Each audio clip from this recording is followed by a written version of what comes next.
സമയം നോക്കണ്ട പറഞ്ഞോളി എന്നാ പറഞ്ഞത്. 12 മണിക്ക് നിർത്തുന്നാണ് മറുപടി പറഞ്ഞിട്ടുള്ളത്. ബിസ്മില്ലാഹി വബില്ലാഹി വഅലല്ലാഹി ഫല്യതവക്കലിൽ മുഅ്മിനൂൻ. അല്ലാഹുമ്മ ജഅൽ കൈദഹും ഫീ നുഹൂരിഹിം വക്ഫിനാ ശുറൂറഹും. ഹസ്ബിയല്ലാഹു വകഫാ സമിയല്ലാഹു ലിമൻ ദഅ ലൈസ വറാ അല്ലാഹി മുൻതഹാ ഹസ്ബനല്ലാഹു വനിഅമൽ വകീൽ. اللهم صل وسلم وبارك على حبيبك سيدنا محمد وآله وصحبه أجمعين والحمد لله رب العالمين. أما بعد. മുഅ്മിനീങ്ങളെ, മുഹമ്മദ് നബി സല്ലല്ലാഹു അലൈഹി വസല്ലമ തങ്ങളുടെ ജീവിതത്തെ നമ്മുടെ ജീവിതത്തിലേക്ക് കൊണ്ടുവരിക എന്നത് 2 പ്രധാനപ്പെട്ട അടിസ്ഥാനങ്ങളെ ആശ്രയിച്ചാണ്. ഒന്ന്, അത് അദബായിരിക്കും. 2, അത് സുന്നത്തായിരിക്കും. അദബുകളുടെ നിയ്യത്ത് ശരിയാക്കിയാലാണ് സുന്നത്താവുക. നബി സല്ലല്ലാഹു അലൈഹി വസല്ലമ തങ്ങൾ പിന്നിലേക്ക് കൈകെട്ടാറുണ്ടായിരുന്നില്ല. ഉദാഹരണം, നമ്മൾ നമ്മുടെ ജീവിതത്തെ അങ്ങനെ ക്രമപ്പെടുത്തിയെടുക്കണം. ഓരോന്നായിട്ട് മാറ്റിയെടുക്കണം. ഓരോ ക്യാമ്പുകൾ കഴിയുമ്പോഴും, ഓരോ പരിശീലനങ്ങൾ കഴിയുമ്പോഴും, ഓരോ പ്രഭാഷണങ്ങൾ കേൾക്കുമ്പോഴും അതിന് 1 or 2 മാറ്റങ്ങൾ നമ്മുടെ ജീവിതത്തിലേക്ക് വരണം. ഒരു കൊല്ലം ദുനിയാവിലേറെ ജീവിച്ചാൽ 1 കൊല്ലത്തേക്കുള്ള ഈമാനും അമലു സ്വാലിഹാത്തും നമ്മുടെ ജീവിതത്തിൽ കൂടുന്നുണ്ടെങ്കിൽ മാത്രമേ ആ 1 കൊല്ലം മുതലാവുള്ളൂ എന്നാണ്. ശരിക്കും വണ്ടിൻ്റെ ചോട്ട് പെട്ട് മരിച്ചാൽ ഷഹീദിൻ്റെ കൂലി കിട്ടും. പക്ഷെ നമ്മളാരും അതിന് ദ്വാരക്കലില്ലല്ലോ. മേലെന്ന് ഒരു കല്ലുരുണ്ടി ആടിയിട്ട് അതിൻ്റെ ചോട്ട് വെട്ടാൽ ഷഹീദിൻ്റെ കൂലി കിട്ടും. പക്ഷോനെ എൻ്റെ തലയിൽ കൂടി ഒരു കല്ല് ആടിക്കണേന്ന് നമ്മൾ ദ്വാരക്കൂല. ദീർഘായുസ് തരണേന്നേ ദ്വാരക്കുള്ളൂ. അപ്പം ഈ ഷഹീദിൻ്റെ കൂലിയേക്കാൾ പ്രധാനപ്പെട്ട എന്തോ ഒന്ന് ദീർഘായുസിലുള്ളതുകൊണ്ടാണല്ലോ അതിന് ദ്വാരക്കണേൻ്റെ കാരണം. 2 കാര്യങ്ങളാണ് ദീർഘായുസിൻ്റെ ഗുണം. ഒന്ന്, അമലു സ്വാലിഹാത്തിൽ വർധനവുണ്ടാവുക. 2, ഈമാനിൽ വർധനവുണ്ടാവുക. 50 വയസ്സുള്ള അമ്മക്കും 90 വയസ്സുള്ള KPAജിക്കും ഒരേ ഈമാൻ പോരല്ലോ. ഞമ്മക്ക് 1 കൊല്ലം കൂടിയും കഴിഞ്ഞാൽ 1 കൊല്ലത്തുകൂടി ഈമാൻ കൂടണം. ഒരു റമദാൻ കഴിഞ്ഞാൽ 1 കൊല്ലത്തെ തഖ്വ കൂടണം. ഒരു റബീഉൽ അവ്വൽ കഴിഞ്ഞാൽ 1 കൊല്ലത്തെ ഇഷ്ക് കൂടണം. ഒരു റജബ് കഴിഞ്ഞാൽ 1 കൊല്ലത്തെ ഈമാൻ കൂടണം. റജബ് ഈമാൻ്റെ മാസമാണ്. ശഅബാൻ, റബീഉൽ അവ്വലൊക്കെ ഇഷ്കിൻ്റെ മാസമാണ്. ഇങ്ങനെ ഓരോന്നും കഴിഞ്ഞു പോകുമ്പോൾ 1 കൊല്ലത്തെ വർധനവുണ്ടാവണം. കഴിഞ്ഞ റമദാനും റമദാൻ 1-ന്റെ അന്ന് ളുഹ്ർക്ക് പള്ളിക്ക് വന്നങ്ങാണ്ട് മുസാഫിന് വലിച്ചിട്ടിട്ട് അങ്ങോട്ട് തുടങ്ങി ഹത്തം 4 പേജ്. ഈ റമദാനിലും 1-ാമത്തെ ദിവസം ളുഹ്ർക്കിന് വന്നങ്ങാണ്ട് മുസാഫിന് എടുത്ത് വെച്ചങ്ങാണ്ട് അങ്ങോട്ട് തുടങ്ങി 4 പേജ്. അതിൻ്റെ അപ്പുറത്തേക്കില്ല. പിറ്റേന്ന് വേറെ പരിപാടി ഏറ്റുപോയി. എല്ലാ കൊല്ലം 4 പേജായാൽ എന്തിനാ 1 കൊല്ലത്തെ റമദാൻ വന്നത്? തഖ്വ കൂടാനാണ് റമദാൻ. കാരണം നിങ്ങൾക്ക് നോമ്പ് നിർബന്ധമാക്കപ്പെട്ടിരിക്കുന്നു, നിങ്ങൾ മുത്തഖീങ്ങളാവാൻ വേണ്ടി എന്നാണ് പരിശുദ്ധ ഖുർആൻ പറഞ്ഞത്. അപ്പോൾ ഓരോ റമദാൻ വരുമ്പോഴും കഴിഞ്ഞ കൊല്ലത്തെ റമദാനിനേക്കാൾ തഖ്വ കൂടിയിട്ടുണ്ടെങ്കിൽ ഒരു റമദാൻ ഷരീഫ് വലിയൊരു കണ്ണാടി ഉണ്ടാവും. ശബ്ദം പുറത്തേക്ക് അണപ്പല്ല് കാണരുത്, എന്നാൽ ചിരിക്കാതിരിക്കും ചെയ്യരുത്. ഇതായിരുന്നു ഹബീബുന സല്ലല്ലാഹു അലൈഹി വസല്ലമ തങ്ങളുടെ നിലപാട്. ഓരോ പരിപാടികൾ കഴിയുമ്പോഴും, ഓരോ ദിവസം നമ്മൾ ദീനിന് വേണ്ടി ചെലവഴിക്കുമ്പോഴും ജീവിതത്തിൽ എന്തെങ്കിലും പ്രധാനപ്പെട്ട മാറ്റങ്ങൾ വരാം. 3-ാമത്തെ ഒരു മാറ്റം, എല്ലാ കാര്യത്തിനും ബിസ്മില്ല. കൊടുക്കുമ്പോഴും വാങ്ങുമ്പോഴും തിന്നുമ്പോഴും കുടിക്കുമ്പോഴും കുല്ലു അംരിൻ ദീ ബാലില്ല യുബ്ദഉ ബിസ്മില്ലാഹി ഫഹുവ അബ്തറു. എല്ലാ നല്ല കാര്യങ്ങൾക്കും ബിസ്മില്ല. എല്ലാ നല്ല കാര്യങ്ങൾക്കും ബിസ്മില്ല എന്ന് പറഞ്ഞാൽ ബിസ്മി ചൊല്ലി ചെയ്യാൻ പറ്റുന്നതല്ലാത്ത ഒന്നും ചെയ്യരുത്. എല്ലാവരും പ്രസംഗിക്കും പരിശുദ്ധമായ ഖുർആൻ ഇറങ്ങി ആദ്യമായി പറഞ്ഞത് വായിക്കുക എന്നാണ്. അതങ്ങനെ പറയാൻ കുഴപ്പമൊന്നുമില്ല. പക്ഷെ ഖുർആൻ അങ്ങനെ വായിക്കാന്നൊന്നും പറഞ്ഞിട്ടില്ല. ഇഖ്റ ബിസ്മി റബ്ബിക എന്നാ പറഞ്ഞിട്ടുള്ളത്. നബിയെ നിങ്ങളുടെ നാഥൻ്റെ പേര് കൊണ്ട് വായിക്കുക എന്നാണ്. അങ്ങനെ എല്ലാതും വായിക്കാൻ പറ്റൂല. അള്ളാൻ്റെ പേര് പറഞ്ഞ് വായിക്കാൻ പറ്റുന്നത് എന്താണോ അതേ വായിക്കാൻ ഖുർആൻ നിർദ്ദേശിച്ചിട്ടുള്ളൂ. എല്ലാതും വായിക്കാൻ നിർദ്ദേശിച്ചിട്ടില്ല. ഇങ്ങനെ ഒരുപാട് കാര്യങ്ങളുണ്ട്. അതിൻ്റെ ഷർത്ത് മനസ്സിലാക്കാതെ നമ്മൾ പറയുന്ന ഒരുപാട് കാര്യങ്ങളുണ്ട്. അപ്പോൾ വായിക്കാൻ പറഞ്ഞത് ബിസ്മി റബ്ബിക്കാണ്.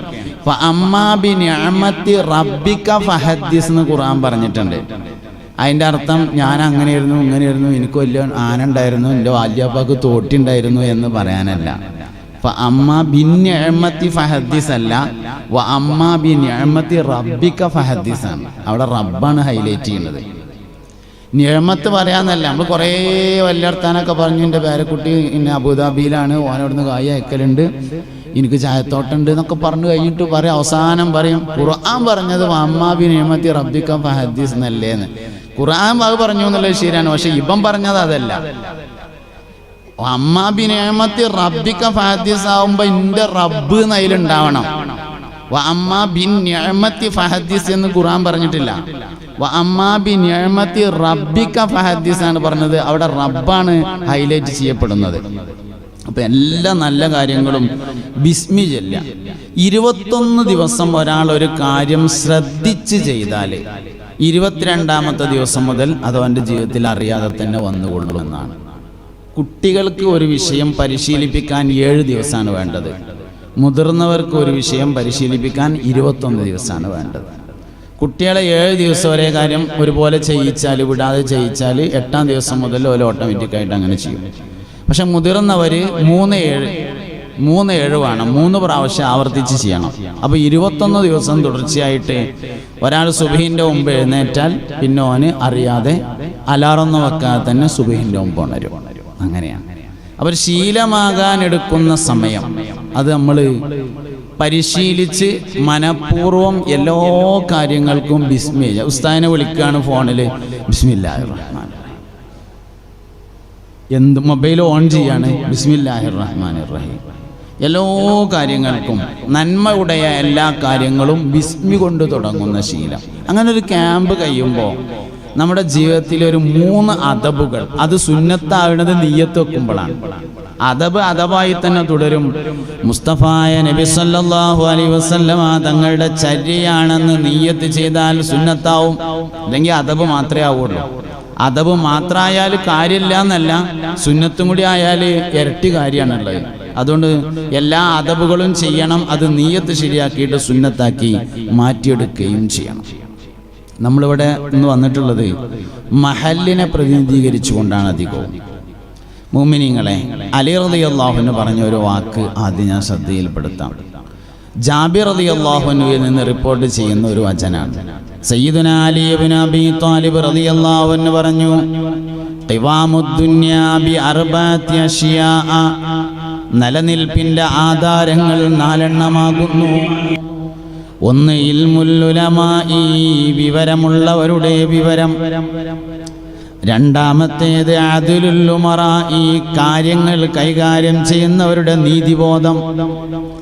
3ാമത്തേത് സഖാഉൽ അഗ്നിയാഇ, പൈസയുള്ളവരുടെ ദാനശീലം. 4ാമത്തേത് ദുആഉൽ ഫുഖറാഇ, സാധുക്കളുടെ ദുആ. 4 കാര്യങ്ങളാണ് നിലനിൽപ്പിന്റെ ആധാരം. 1 ഇൽമുൽ ഉലമാഇ, വിവരമുള്ളവരുടെ വിവരം. വിവരമുള്ളവരുടെ വിവരം എന്ന് പറഞ്ഞാൽ 2 കാര്യങ്ങളാണ്. 1 വിവരമുള്ള ആളുകൾ വിവരം പഠിപ്പിക്കുക, 2 വിവരമുള്ളവർ വിവരത്തിനനുസരിച്ച് അമൽ ചെയ്യുക. വിവരമില്ലാത്തവരൊരു വിവരമുണ്ട്, അത് ഏറ്റവും വലിയ ഇടങ്ങേറുമാണ്. ഏതും അങ്ങനെ തന്നെയാണ്. വിവരമുള്ളവരെ വിവരം വലിയ ഉപകാരമുള്ളതാണ്, വിവരമില്ലാത്തവരെ വിവരം വലിയ ഉപദ്രവം ചെയ്യും. ഇപ്പം നമ്മളെ നാട്ടിൽ അടുത്ത ഞായറാഴ്ച ബഹുമാനപ്പെട്ട സ്വാദിഖ് അലി ശിഹാബ് തങ്ങൾ ഖാദിയായിട്ട് ഏറ്റെടുക്കാൻ വേണ്ടി വരുന്നു എന്ന് KP ഹാജി പറഞ്ഞു. ഞാൻ പോസ്റ്ററൊക്കെ കണ്ടിരുന്നു. എല്ലാവരും അത് വിജയിപ്പിക്കണം. അള്ളാഹു സുബ്ഹാനഹു വ തആല അത് വലിയൊരു വിജയമാക്കി തരട്ടെ. സാന്ദർഭികമായി പറയാം. അപ്പം നമ്മളെ നാട്ടിൽ, നമ്മളെ പ്രദേശത്ത് ഒരു നിക്കാഹിൻ്റെ കാര്യത്തിൽ ഒരു തർക്കം ഉണ്ടായി എന്ന് വിചാരിക്കുക, അല്ലെങ്കിൽ ഒരു മുതലോരിക്കണ വിഷയത്തിൽ ഒരു തർക്കം ഉണ്ടായി എന്ന് വിചാരിക്കുക. അല്ലെങ്കിൽ ഒരു ത്വലാഖിൻ്റെ വിഷയത്തിൽ ഒരു തർക്കമുണ്ടായി, ഒരു ചങ്ങായി 3 ചൊല്ലിയോ എൻ്റെ പെണ്ണുങ്ങളെ, തർക്കായി. എന്നാൽ നമ്മൾ കാതേരെടുത്ത് എന്നാൽ കാതേര് പറയും നിങ്ങൾ ഏതായാലും ഒരു കാര്യം ചെയ്യും, പട്ടിക്കാട് ജാമിയ നൂരിയ അറബിക് കോളേജിൽ പോയിട്ട് അവിടുത്തെ ഉസ്താദന്മാരൊന്ന് കാണണം, എന്നിട്ട് ഈ വിഷയം ഒന്ന് അവതരിപ്പിക്കണം. വിഷയമെല്ലാം കേട്ട് പഠിച്ചതിന് ശേഷം ഉസ്താദന്മാർ ഒരു തീരുമാനം എഴുതിത്തരും. അതിന് ഫത്വ എന്നാ പറയാ. അതേറ്റ് വരി, എന്നിട്ട് നമുക്കൊരു തീരുമാനം എടുക്കാമെന്ന് പറയും കാതേര്. അതേ സമയത്ത് ചായപ്പൊടി കച്ചവടം ചെയ്യുന്ന ആളോട് ചോദിച്ചു നോക്കുകയാണെങ്കിൽ 3 പോയി എന്നുള്ള മസാല അപ്പം കിട്ടും, ഒരു ജാമ്യക്കും പോകേണ്ടി വരില്ല. ഇതാണ് വിവരമില്ലാത്തവൻ്റെ വിവരം. ഈ ഉമ്മത്തിൻ്റെ ഏറ്റവും വലിയ ശാപം അതല്ലേ? നിങ്ങളൊന്ന് ആലോചിച്ച് നോക്കുകയാണെങ്കിൽ, ഞാനീ പറഞ്ഞത് ശരിയല്ലേ എന്ന് ആലോചിച്ച് നോക്കി. നിങ്ങളങ്ങനെ മസിൽ പിടിച്ചിരിക്കേണ്ട ആവശ്യമൊന്നുമില്ല. എൻ്റെ അനുഭവത്തിലുള്ള കുറേ ശരികളാണ് ഞാനീ പറയണത്. ഒരാൾ ഏതെങ്കിലും ഒരു കാലിയരോ ഒരു മൂല്യരോ അതൊന്ന് ആലോചിച്ച് പറയാന്ന് പറഞ്ഞാൽ ഓൻ വിവരമില്ലാത്തവനായി. ഇങ്ങനെയുള്ള സംഗതി വിവരമുള്ളവൻ ചെയ്യുക എന്താ, ആലോചിച്ച് പറയാന്ന് പറയലാണ്. പെട്ടെന്ന് മറുപടി പറയില്ല. നിറകുടം തുളുമ്പൂല എന്നാണ്. അരക്കുടം തുളുമ്പ് മാത്രമല്ല മേത്തുക്കാവും. തുളുമ്പിയതുകൊണ്ട് കുഴപ്പമില്ല, നമ്മളെ മേത്തുക്കാണതാ പ്രശ്നം. ഈ മഹലിലൊക്കെ നിൽക്കുന്ന ഖത്തീബന്മാരും സദർമാരും ഒക്കെ അഭിമുഖീകരിക്കുന്ന വലിയൊരു പ്രശ്നമുണ്ട്. പേരിൻ്റെ അർത്ഥം പറഞ്ഞു കൊടുക്കല്. കുട്ടിക്ക് പേരിടാൻ ഓലെന്തേലുമൊക്കെ വാപ്പാൻ്റെ പേരുന്ന 2 അക്ഷരം, ഉമ്മാൻ്റെ പേരുന്ന 2 അക്ഷരം, നാടിൻ്റെ പേരുന്ന 1 അക്ഷരം കൂടിയും കൂട്ടിക്കൊണ്ട് വരും. അങ്ങനെ മുമ്പ് ഈ അബ്ബാസിയ ഖലീഫമാരിൽ പ്രമുഖനായ മുഅ്തസിം ബില്ലാ എന്ന് പറയുന്ന ഒരാളുണ്ടായിരുന്നു. നല്ല മനുഷ്യനാണ്, നല്ലൊരു സ്വാലിഹായ മനുഷ്യനാണ്.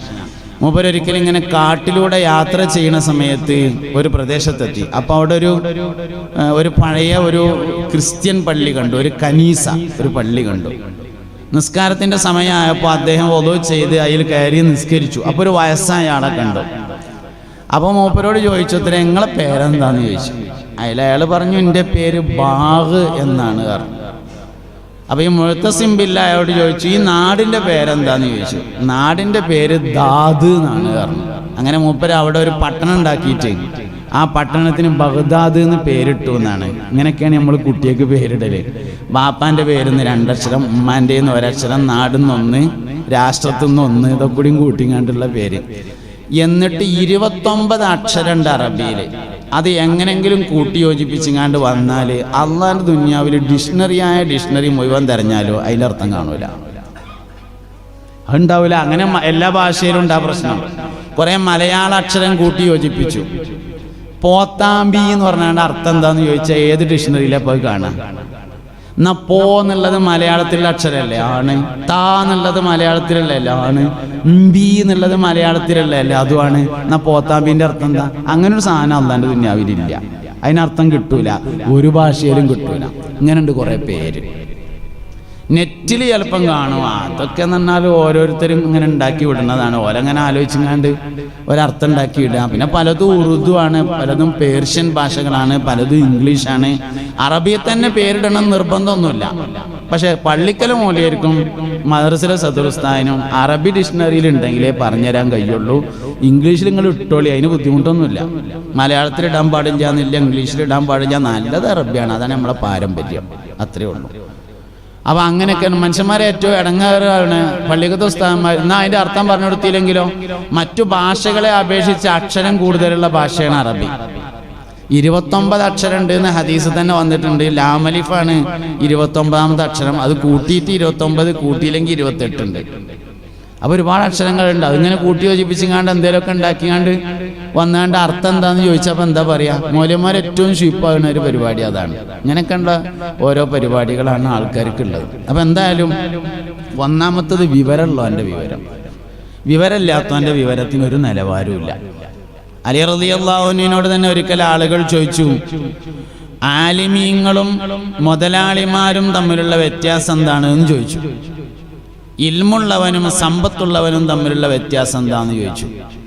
അതിൽ പറഞ്ഞു, സമ്പത്തുള്ളവൻ എല്ലാവർക്കും 30 സെന്റ് സ്ഥലം പെരേറ്റാൻ കൊടുത്താലും അയാളൊന്നും അത്ര കൊടുത്താൽ മതിയായിരുന്നില്ല എന്ന് പറയും. എന്നാ വിവരമുള്ള ആള് ഒരു മനുഷ്യന് ഒന്നും പറഞ്ഞു കൊടുത്തില്ലെങ്കിലും ഒന്നുമില്ലെങ്കിലും അയാളൊരു വിവരമുള്ള മനുഷ്യനല്ലേ എന്ന് പറയും എന്ന് പറഞ്ഞു സയ്യിദുനാ അലി ഇബ്നു അബീ ത്വാലിബ് റളിയല്ലാഹു. കണ്ണൊട്ടൻ്റെ വടിയുടെ മാതിരി എല്ലായിടത്തും കൊണ്ടുപോയി കുത്തരുത്. കണ്ണൊട്ടൻ്റെ കയ്യിലൊരു വടി ഉണ്ടാവും, ഇവർക്കറിയില്ലല്ലോ ഇത് എവിടെ കുത്തണേന്ന്. അങ്ങനെ കുത്താൻ നിൽക്കരുത്, ആവശ്യമുള്ളിടത്ത് കുത്തണം. വെള്ളിയാഴ്ച വയത് അറിയാം നമ്മൾ. വെള്ളിയാഴ്ച വയത് പറയണത് നമ്മളെ അഭിപ്രായമായിരിക്കണം, കമ്മിറ്റിക്കാരുടെ അഭിപ്രായമായിരിക്കരുത്. ഖത്തീബിൻ്റെ അഭിപ്രായമായിരിക്കണം വെള്ളിയാഴ്ചത്തെ വയത്. കമ്മിറ്റിക്കാർക്ക് എന്തെങ്കിലും അറിയിക്കാണ്ടെങ്കിൽ ഓരോട് കടലാസിൽ എഴുതി തരാൻ വേണ്ടി പറയാം. ആ കടലാസ് ഇങ്ങനെ കൈ പിടിച്ചിട്ട് ഇങ്ങനെ പറയാം, അടുത്ത വെള്ളിയാഴ്ച മഹല്ലിന്റെ ജനറൽ ബോഡി ഉണ്ടായിരിക്കുമെന്ന് സെക്രട്ടറി പറയാൻ വേണ്ടി ഏൽപ്പിച്ചിരിക്കുന്നു എന്ന്. വെറുതെ ഒരു കടലാസ് പിടിച്ചാൽ മതി. കഴിഞ്ഞപ്പോൾ മയ്യദ്ക്കാദിന്റെ കത്താലും കുഴപ്പമൊന്നുമില്ല. കയ്യിലെന്തേലും അത് സെക്രട്ടറി അറിയിച്ചാന്ന് അറിയിക്കുന്ന ഒരു സാധനം എന്തേലും ഉണ്ടായിരിക്കണം. ഇതിലുണ്ടെന്നൊന്നും നമ്മൾ പറഞ്ഞിട്ടില്ലല്ലോ. അപ്പൊ എന്തേലും സെക്രട്ടറി അറിയിച്ചതായിട്ട് തന്നെ പറയണം. എന്തിനാ നമ്മളത് ഏറ്റെടുക്കേണ്ട ആവശ്യം? അത് ഖത്തീബ് ഏറ്റെടുക്കേണ്ട ഒരു കാര്യമില്ല. പ്രസിഡന്റ് അറിയിച്ചതായിട്ട് തന്നെ പറയണം. അതൊരിക്കലും നമ്മളെ ഏറ്റെടുക്കണ്ട. വയലും നമ്മളെ അഭിപ്രായമായിരിക്കണം. എന്താണ് ഈ ആഴ്ച പറയേണ്ടത്? അത് നേരത്തെ പ്ലാൻ ചെയ്യണം. ഏറ്റവും നല്ല ഇൽമ് സാന്ദർഭികമായ ഇൽമാണ്. ഏറ്റവും നല്ല ഇൽമ് തന്നെ സാന്ദർഭികമായ ഇൽമാണ്. അപ്പൊ സാന്ദർഭികമായ ഇൽമിനെ നമ്മൾ പ്ലാൻ ചെയ്ത് അതുതന്നെ പറയുക എന്നതാണ് പ്രധാനം. പിന്നെ ചില കാര്യങ്ങൾ ഒന്ന് ചൂടാറിയിട്ട് പറയലായിരിക്കും ഏറ്റവും നല്ലത്. അങ്ങനെ കുറേ വിഷയങ്ങളുണ്ടാവും. ഉദാഹരണമായിട്ട് നാട്ടിൽ കല്യാണത്തിന് ഒരാൾ പടക്കം പൊട്ടിച്ചു എന്ന് വിചാരിക്കുക. അത് ആ ആഴ്ച പറയാതിരിക്കലാണ് നല്ലത്. പിറ്റത്തെ ആഴ്ച പറഞ്ഞാൽ മതി. ചില വിഷയങ്ങൾ ഒന്ന് ചൂടാറിയിട്ട് പറയലാണ് ഏറ്റവും നല്ലത്. കാരണം എന്താ വെച്ചാൽ നമ്മളും ഒന്ന് ചൂട് കുറയും. അത് എങ്ങനെ പറയേണ്ടത് എന്നുള്ളതിന് മനസ്സിൽ നമുക്ക് വാക്കുകളൊക്കെ ഒന്ന് ക്രമപ്പെടുത്തി എടുക്കാൻ വേണ്ടി പറയും. അതിനൊക്കെ കഴിയും. കാരണം ബാത്റൂമിൽ ഇരിക്കുമ്പോൾ ഒരുപാട് നേരം കിട്ടുമല്ലോ. ആ നേരത്തെ ആലോചിക്കാൻ എന്തെങ്കിലും വിഷയമാണല്ലോ. അപ്പോൾ അതിങ്ങനെ ആലോചിച്ചുണ്ടാക്കിയിട്ട് നമുക്ക് ഒരാഴ്ച ആലോചിക്കാൻ നേരം കിട്ടും. അങ്ങനെയുള്ള ചില വിഷയങ്ങൾ നന്നായി ആലോചിച്ച് ചൂടാറിയിട്ട് പറഞ്ഞാൽ മതി. അപ്പം തന്നെ പറയണ്ട. പിന്നെ സുബഹി നിസ്കാരം കഴിഞ്ഞാൽ വെള്ളിയാഴ്ചത്തെ പ്രസംഗത്തിന്റെ വിഷയം പറഞ്ഞു തരാൻ വരുന്ന ചില ആജ്യന്മാരുണ്ടാവും. എല്ലായിടത്തും ഒന്നും ഉണ്ടാവില്ല, ചിലയിടത്തേ ഉണ്ടാവുള്ളൂ. സുബഹി കഴിഞ്ഞാൽ റൂമുക്ക് വരും. സതേ ഇന്ന് നമുക്ക് മുടി കറുപ്പിക്കണതിനെ പറ്റി പറയാം എന്ന് പറയും മൂപ്പര്. പറയേണ്ട തന്നെയാണ്. ആ ആഴ്ച ഒരു കാരണവശാലും അത് പറയരുത്. ആയിക്കോട്ടെ ആചാര്യ, നമുക്ക് പറയാം. ഞാൻ ഈ ആഴ്ചക്ക് വേറൊരു വിഷയം പ്ലാൻ ചെയ്തു, നമുക്ക് രണ്ടാഴ്ച കഴിഞ്ഞിട്ട് പറയാമെന്ന് പറഞ്ഞാണ്ട് ഒരു കടലാസ് എടുത്തുങ്ങാണ്ട് അതിലിങ്ങനെ എഴുതി വെച്ചാൽ ആചാര്യക്ക് സന്തോഷമായി. പിന്നെ നിങ്ങൾ പറയണമെന്നൊന്നുമില്ല. ഇനി പറയുകയാണെങ്കിൽ തന്നെ ഒരു 4 ആഴ്ച കഴിഞ്ഞിട്ട് ആക്കത്തിന് ആ വിഷയം പറയേണ്ട ഒരു സാഹചര്യം വരുമ്പോൾ പറഞ്ഞാൽ മതി. എന്താ പറയരുത് എന്ന് പറഞ്ഞതിൻ്റെ കാരണം, വ്യാഴാഴ്ച അസർ നിസ്കാരം കഴിഞ്ഞ് പീടിന്ന് ചായ കുടിച്ചപ്പോൾ ആചാര്യ കൂടെ ഉള്ളവരോട് പറഞ്ഞിട്ടുണ്ട്, നാളെ ഞാൻ ഒരു പണി ഒപ്പിക്കാൻ പോകുന്നുണ്ട് എന്ന്. ആ പണിയാണ് ഈ ഒപ്പിക്കുന്നത്. അതിൽ നമ്മൾ വിൽക്കരുത്. അതിലൊരിക്കലും നമ്മൾ വിൽക്കരുത്. മൂപ്പര് അതുകൊണ്ട് ലക്ഷ്യാക്കണ ഒരാളുണ്ട്. സംഗതി ഇപ്പോ മൂപ്പര് എല്ലാ ലോകത്തുള്ള എല്ലാ മുടി കറുപ്പിക്കുന്ന ആൾക്കാരും ലക്ഷ്യാക്കിയിട്ടൊന്നുമല്ല ഈ വിഷയം പറഞ്ഞു തരുന്നത്. അയാൾ അതുകൊണ്ട് ലക്ഷ്യാക്കണ ഒരു കുഞ്ഞായ്മതുണ്ട്. ആ കുഞ്ഞായ്മീന്റെ ഗീബത്ത് നമ്മൾ വെള്ളിയാഴ്ച പറയരുത്. നമുക്കൊരു 4 ആഴ്ച കഴിഞ്ഞിട്ട് അത് പറയേണ്ട ഒരു സമയം വരും. ആ സമയത്ത് നമുക്ക് പറയാവുന്നതാണ്, കുഴപ്പമൊന്നുമില്ല. പറയില്ല എന്ന് വാശിയൊന്നുമില്ല. അന്ന് പറയരുത്. കാരണം ഇങ്ങനെയൊക്കെ ഒരുപാട് പരിപാടികളുണ്ട്. വെള്ളിയാഴ്ച മോമിനീങ്ങളായ ആൾക്കാര് ഖത്തീബന്മാരെ മുമ്പിൽ ഒരുമിച്ച് കൂടി കിട്ടുകയാണ്. അപ്പോൾ 2 പ്രധാനപ്പെട്ട പദ്ധതികളാണ് ഉള്ളത്. ഒന്ന് ഈമാൻ കൂട്ടുക, 2 തഖ്വ കൂട്ടുക. അതിനുള്ള വർത്താനം പറയേണ്ടത്. ഈമാനും തഖ്വയും കൂട്ടിക്കൊടുത്താൽ ബാക്കിയൊക്കെ ഓട്ടോമാറ്റിക്കായിട്ട് ഉണ്ടായിക്കോളും. അത് രണ്ടുമാണ് ചെയ്യേണ്ടത്. അത് 2 ആവർത്തന വിരസതയില്ലാത്ത വിഷയമാണ് തഖ്വ കൊണ്ടുള്ള വസിയത്ത്. എല്ലാ വെള്ളിയാഴ്ചയിലും ഖുതുബയുടെ വിഷയം ഒന്ന് തന്നെയാണ്, തഖ്വ കൊണ്ടുള്ള വസിയത്ത്. 2 ഖുതുബ ഉണ്ടാവും. 2 ഖുതുബക്ക് ഒരേ വിഷയമാണ്, തഖ്വ കൊണ്ടുള്ള വസിയത്ത്. ഇന്നിപ്പോൾ 2 ക്ലാസ് ഉണ്ട്. ഹൈദർ അലി വാഫി വരും, ഞാനും ഉണ്ട്. 2നും 2 വിഷയമാണ്. എന്നാൽ വെള്ളിയാഴ്ച 2 ഖുതുബയാണ്. 2 ഖുതുബക്കും ഒരേ വിഷയമാണ്, തഖ്വ കൊണ്ടുള്ള വസിയത്ത്. അതുകൊണ്ട് വെള്ളിയാഴ്ചയിലെ പ്രസംഗം തഖ്വയും ഈമാനും വർദ്ധിപ്പിക്കാനുള്ളതായിരിക്കണം. അതിനനുസരിച്ച് പ്ലാൻ ചെയ്ത് പറയണം. അതിൽ സന്ദർഭവുമായി കൂട്ടിയോജിപ്പിക്കണം, സാഹചര്യവുമായി കൂട്ടിയോജിപ്പിക്കണം. എന്നിട്ട് നമ്മൾ പറയണം. അങ്ങനെ ആവുമ്പോൾ ഓരോ മാസത്തിനും വിഷയമുണ്ട്. ആ ഓരോ മാസത്തിലും ഓരോ ആഴ്ചക്കും വിഷയമുണ്ട്. ശഅബാൻ മാസം ഇഷ്കിനെ പറ്റി പറയേണ്ട മാസാണ്. റബീഉൽ അവ്വലും ഇഷ്കിനെ കുറിച്ച് പറയേണ്ട മാസാണ്. റജബ് മാസം അള്ളാഹുവിനെ കുറിച്ച് പറയേണ്ട മാസമാണ്. റജബ് മാസം ബറക്കത്തിനെ കുറിച്ചും പറയേണ്ട മാസമാണ്. ശഅബാൻ മാസം മുത്തുനബിനെ കുറിച്ച് പറയേണ്ട മാസമാണ്. മദ്ഹുൻ നബി സല്ലല്ലാഹു അലൈഹി വസല്ലം. റമദാൻ എന്ന് പറയുന്നത് ഉമ്മത്തിനെ കുറിച്ച് പറയേണ്ട മാസമാകുന്നു. ശവ്വാൽ എന്നത് നിക്കാഹിനെ കുറിച്ച് പറയേണ്ട മാസമാണ്. ഇത് സഫർ മാസാണ്. സഫർ മാസം പുണ്യനബി സല്ലല്ലാഹു അലൈഹി വസല്ലമയുടെ ഹിജ്റയെ കുറിച്ച് പറയേണ്ട മാസമാണ്. സഫർ 27-നാണ്. ഹബീബുനാ 4 ഭാഗാക്കണം. സഫർ മാസത്തിൽ ഹിജ്റനെ 4 ഭാഗാക്കണം. ഹിജ്റ എന്ന് പറയുന്നത് ശരീരം കൊണ്ട് ഇന്നില്ല, മനസ്സുകൊണ്ടാണുള്ളത്. അൽ മുഹാജിറു മൻ സാറകൽ ഹാജർ. മുഹാജിർ എന്ന് പറയുന്നത് ഹാജറിനെ പോലെയായവരാണെന്ന് ഹബീബുനാ റസൂലുള്ളാഹി സല്ലല്ലാഹു അലൈഹി വസല്ലം. ഹാജറിന് വലിയൊരു മനസ്സുണ്ടായിരുന്നു. നമ്മളെ നാട്ടിൽ നിന്ന് ഹജ്ജിനും ഉംറക്കൊക്കെ പോയ ആൾക്കാർ ഉംറ കഴിഞ്ഞ് വരുമ്പോൾ കന്നാസിലൊരു വെള്ളം കൊണ്ടുവരും. മുമ്പ് 10 ലിറ്ററാണ് കൊടുത്തിരുന്നത്, 5 ലിറ്ററാണ് കൊണ്ടുവരിക. അതിന്റെ പിന്നിലുള്ള സ്ത്രീയാണ് ഹാജറ ബീവി റളിയല്ലാഹു അൻഹ. അതിന്റെ പിന്നിലൊരു പെണ്ണ, അതിന്റെ പിന്നിലൊരു സ്ത്രീയാണുള്ളത്. ആ സ്ത്രീയുടെ പേര് ഹാജറയാണ്. ഇബ്രാഹിം നബി അലൈഹിസ്സലാമിന്റെ സഹധർമ്മിണിയായിരുന്നു. സ്വതന്ത്രയാകുന്നതിന്റെ മുമ്പ് അടിമ സ്ത്രീയായിരുന്നു. ഹാജറ ബീവി ആദ്യ അടിമ സ്ത്രീയാണ്. പിന്നെ സ്വതന്ത്രയായി ഇബ്രാഹിം നബി അലൈഹിസ്സലാം കല്യാണം കഴിച്ചു. സയ്യിദുനാ ഇബ്രാഹിം അലൈഹിസ്സലാം കല്യാണം കഴിച്ചിട്ട് കുട്ടിയുണ്ടായി, ഇസ്മായിൽ അലൈഹിസ്സലാം. പടച്ചോനെ, ഇന്റെ കുട്ടിക്ക് ഒരു തുള്ളി വെള്ളം തരുമോ എന്നുള്ള ദുആണ് സംസമിന്റെ പിന്നിലുള്ള രഹസ്യം. ഒരു ഉമ്മ മകന് വേണ്ടി ചെയ്ത ദുആണ് അതിന്റെ പിന്നിലുള്ള രഹസ്യം. അപ്പൊ ഇങ്ങനെ സഫർ മാസം ഹിജ്റയാണ്. ഹിജ്റനെ ഇങ്ങനെ ഭാഗമാക്കിയിട്ട് 4 ഭാഗമാക്കിയിട്ട് 4 വെള്ളിയാഴ്ച പറയാം. അതിനോടനുബന്ധമായ വിഷയങ്ങൾ ചേർക്കണം. എന്നിട്ട് പറയണം, ആന തമ്മ് കുത്തിയാലും വെള്ളിയാഴ്ചത്തെ പ്രസംഗത്തിൽ ഇടപെടാൻ ആരെയും അനുവദിക്കരുത്. ആന തമ്മിൽ വന്ന് കുത്തിയാലും അതിന്റെ തുമ്പിക്കൈയും കൊമ്പൊക്കെ മുറിഞ്ഞോട്ടെ എന്നേ ഉള്ളൂ. അതിന് പറ്റിയ ആൾക്കാരെ വെച്ചാൽ മതി. പള്ളിക്ക് വിഷയം പറഞ്ഞു കൊടുക്കേണ്ട ആൾക്കാരെ വെക്കണ്ടല്ലോ. അപ്പൊ അത് ഖത്തീബിന്റെ സ്വാതന്ത്ര്യമായിരിക്കണം. കമ്മിറ്റിക്കാർക്ക് എന്തെങ്കിലും അറിയിക്കാണ്ട്, പള്ളിപ്പണിയുണ്ട്, മൂത്രപ്പരന്റെ പിരിവുണ്ടെങ്കിൽ അത് വേറെ പറയാം. അതുപോലെ അറിയിച്ചതായിട്ട് തന്നെ പറയാം. അതിനെ തഈദ് ചെയ്തിട്ട് എന്തെങ്കിലും 1-2 വാക്കുകൾ ചേർക്കണ്ടിട്ടുണ്ടെങ്കിൽ അത് ചേർക്കുകയും ചെയ്യാം. അതിനൊന്നും വിരോധമല്ല. പക്ഷെ അതിന്റെ ഉത്തരവാദിത്തം നമ്മളെ ഏൽക്കണ്ട. അത് വലുതായിട്ട് തന്നെ പറയാം. വെള്ളിയാഴ്ചയിലെ പ്രസംഗം ഈമാനും തഖ്വയും വർദ്ധിപ്പിക്കാനുള്ള നസീഹത്തായിരിക്കണം. എന്തേ പറഞ്ഞു വന്നത്? ഇൽമുൽ ഉലമാ, വിവരമുള്ളവന്റെ വിവരം ദുനിയാവിന്റെ വലിയൊരു നിലനിൽപ്പാണ്. നിലനിൽപ്പിന്റെ ആധാരമാണ് വിവരമുള്ള ആൾക്കാരെ വിവരം. നീ വിവരത്തിന് 2 ഭാഗമുണ്ട്. ഏത് വിവരവും ദീനിന് വേണ്ടിയുള്ള വിവരവും, ഏത് വിവരവും ദുന്യാവിന് വേണ്ടിയുള്ള വിവരവും. അങ്ങനെയാണ്. അതായത് 3ാമത്തെ കുട്ടിനെ ശിഹാബിനെ ഓതാൻ പറഞ്ഞയച്ചു. അപ്പൊ നമ്മളിങ്ങനെ വിചാരിച്ചു, ഇനിയിപ്പോ ഏതായാലും ഇപ്പൊ 1 ഓതാൻ പോയിക്കോട്ടെ, ബാക്കി 2 ആളിപ്പോ, ഒരാൾ ചായക്കടയിലുണ്ട്, ഒരാൾ സൂപ്പർ മാർക്കറ്റും തുടങ്ങിയിട്ടുണ്ട്, എന്നാൽ 3ാമത്തവനെ ഓതാൻ പറഞ്ഞയക്കുക. ഇപ്പൊ കുട്ടികളൊക്കെ വാപ്പാനെയും മാനെയും യത്തീംഖാനെ ചേർക്കുകയാണ്. അപ്പോ എന്റെ കുട്ടികളെങ്കിലും 1 വയസ്സാവുമ്പോ ഇന്ത്യയും പെണ്ണുങ്ങളിൽ നോക്കട്ടെ, 1 ഓതാൻ പോയിട്ട് എന്ന് വിചാരിച്ചാൽ നമ്മൾ വിചാരപ്പോ അത് ആഖിറത്തിന് വേണ്ടി പഠിപ്പിക്കുക എന്നാണ്. ഈ വയസ്സായിട്ട് നോക്കൽ ആഖിറത്തിലല്ല, ദുന്യാവിലാണ്. ആഖിറത്തിന്റെ വിവരമാണ് ഇപ്പൊ ഈ പഠിപ്പിക്കണമെന്ന് നമ്മളെ വിചാരം. പക്ഷെ ദുന്യാവിൽ നമ്മളെ നോക്കാനാണ് ഇപ്പൊ പഠിപ്പിച്ചത്.